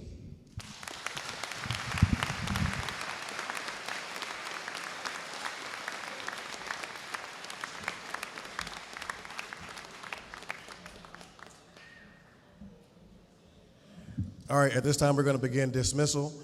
Anyone that has any outstanding jugs, they can be served today by helping to clean up. If there are any papers, wristbands, or garbage around you, please pick those up and throw them out on their way out of here. Thank you.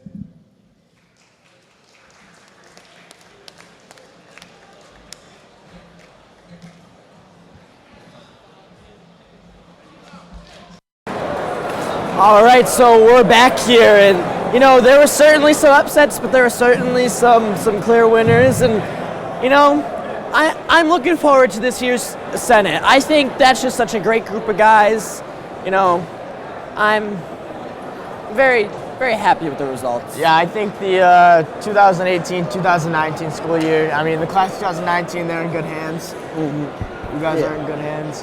Yeah, for sure. Okay, so yeah, basically we just had a lot of good guys running. I mean, everyone's platform I think was pretty good, and I mean I think it was just overall a great campaign. You know? Yeah, I can't imagine what the now elected officers are feeling right now. They just must be so happy. When everyone got dismissed, I looked over at the stage and I saw Jonas and someone just in the biggest hug ever, and you know that just must be one of the most satisfying feelings.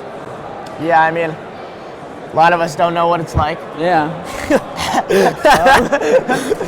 But I mean, you know, and especially to the losers, you know, this doesn't mean anything.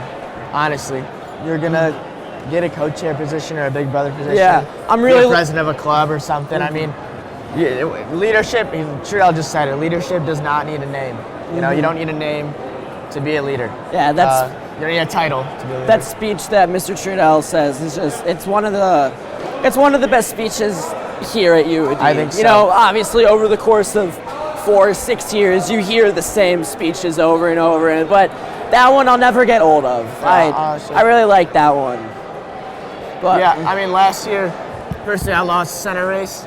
And I was able to do a lot this year. I mean, I was editor-in-chief of Cub News, involved in broadcasts. You know, I was able to, you know, be a leader without a title, without the biggest title I need. You know, I don't need to be a vice president. I need to be a president. Rockstar role in the musical. Exactly. I was extra number 42. So, yeah. I mean, honestly, to the kids who lost, you know, this isn't the end. I mean, they're gonna do great things. That's all that matters. Yeah, it really is great. Just. Student Senate, UAD, we've said it probably 4 or 5 times already, UAD does it right. I was talking to teachers like yesterday, and Mr. Tewitt doesn't remember voting, Mr. Edson doesn't remember voting, Mr. Tewitt went to CC, you know? Yikes. So we got Jonas here. Jonas, how do you feel? How you feeling right now, brother? Big thing is, it's just the beginning, you know, I don't feel like anything's over yet. I feel like it's just getting started, and I'm excited to work with who I'm working with this year. Got the nice gavel. No, I want this. So, what is your biggest, like, what's your first plan? You already had that committee with Mercy started. What are you gonna do to, you know, sort of get that going? Well, to get that going is to start a conversation with the Mercy officers and work with administration on that, because as we know, I've been through the Constitution. I know I have the power to start a new committee. We just need to get the logistics figured out and get it going. As far as the ride-sharing website, some final edits, get that published, run it by Chandler, get some people to sign up for it, and we're good to go. It's time for real change. It's good that we see Real some candidates that right away want to just dive into their ideas. That's all we see with some kids. I'm not here to waste any time. I want to get stuff done. We need that in the Senate. All right. Jonas, you ran a great campaign. Thank you. Logan, what do you want to say? So obviously this year there's been kind of a disrepair between the student body and the administration. How are you going to take the initiative to try and repair that? Well, I don't know if you saw on Twitter with my interview with Ms. Blake, but I was pretty shocked and appalled to hear that I was the first Senate candidate that she can remember ever having a conversation with her.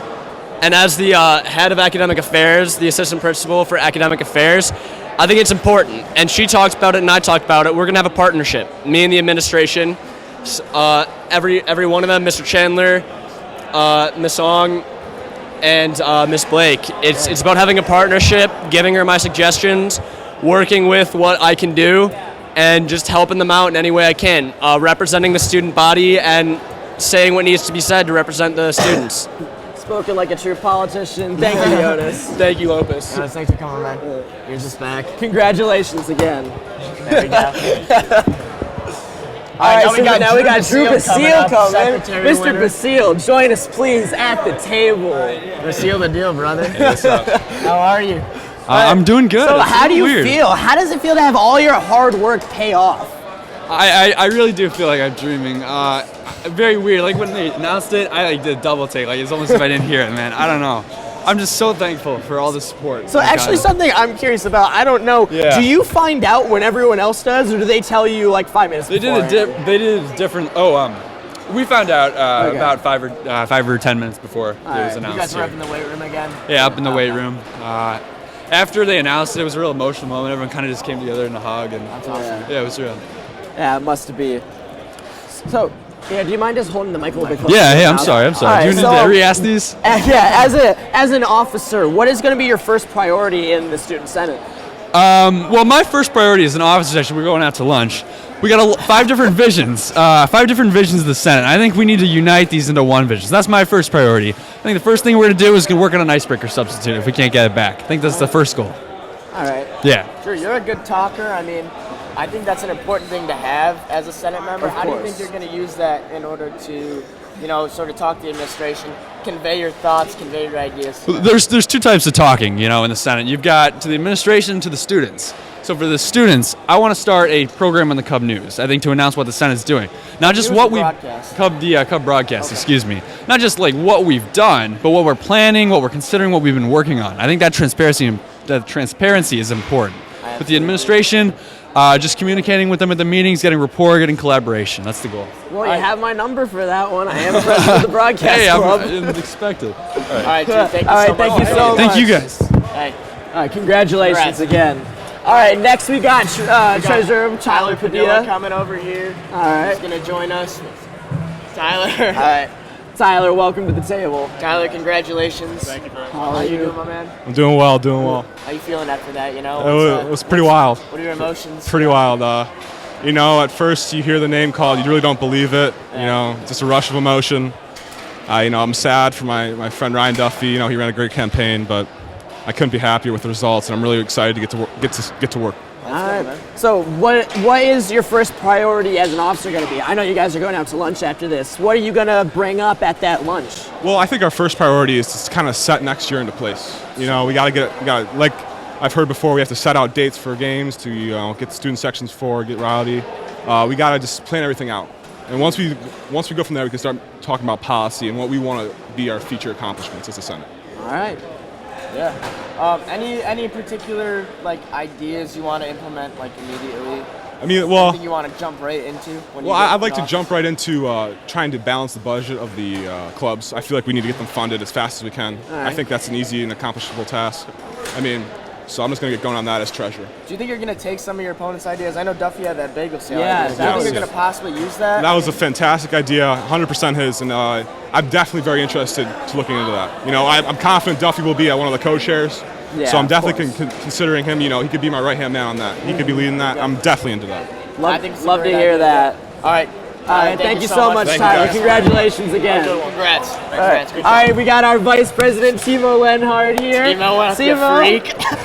How are you, brother?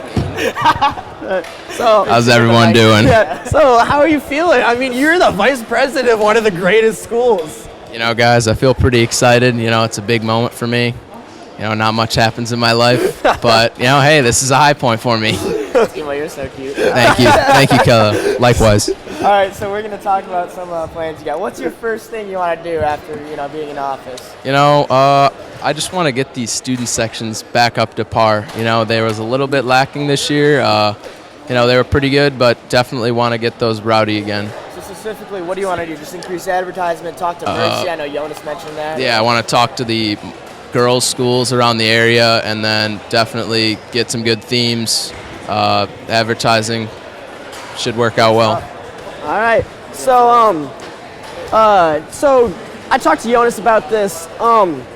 The relationship between the student body and the administration, this year it's kind of been drifting apart. It's been getting into a disrepair. Do you think that, how do you think you can try and repair that relationship between the administration? How is your relationship with the administration? Yeah. You know, I think me and Mr. Chandler are pretty good buds. At least I like to think that. He might not, but I think we are. And then, so I'll continue to do that over the summer and try and work well with him. All right. All right, Timo, Thank you so much for much. joining us. Congratulations Thank again. you. Thank you. All right, next. All right. Last but not our least. president. All right. I've talked about extensively how I've helped. Oh my gosh, Eddie, can I just have a hug? Yeah. Congratulations, man. Oh my God. Yeah. This Eddie Black is one of the most hardworking people I know. I am so excited. One of my co-section leaders. Oh yeah, drum line or no line, boys.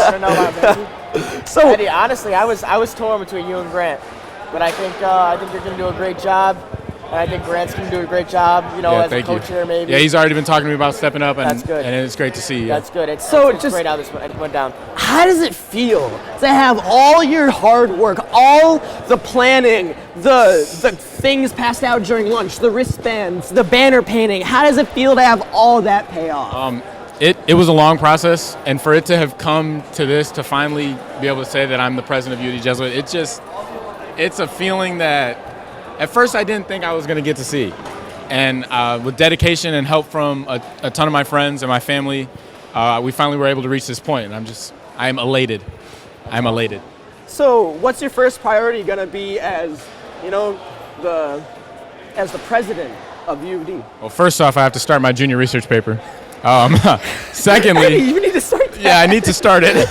It's due next Friday. I have about a week. All But right. my first order of business is probably going to be getting mirrors in the bathroom, of Mirrors in the course. bathroom. It's an easy fix. I'll go to Costco or wherever I need to go and grab some mirrors and get some nails and just hammer. We have it in the Senate budget. We didn't spend too much money because we didn't have dances after. True that. So we have it in the budget. It's not too True much. that. Exactly. That's a must-have. So that's probably going to be my first thing.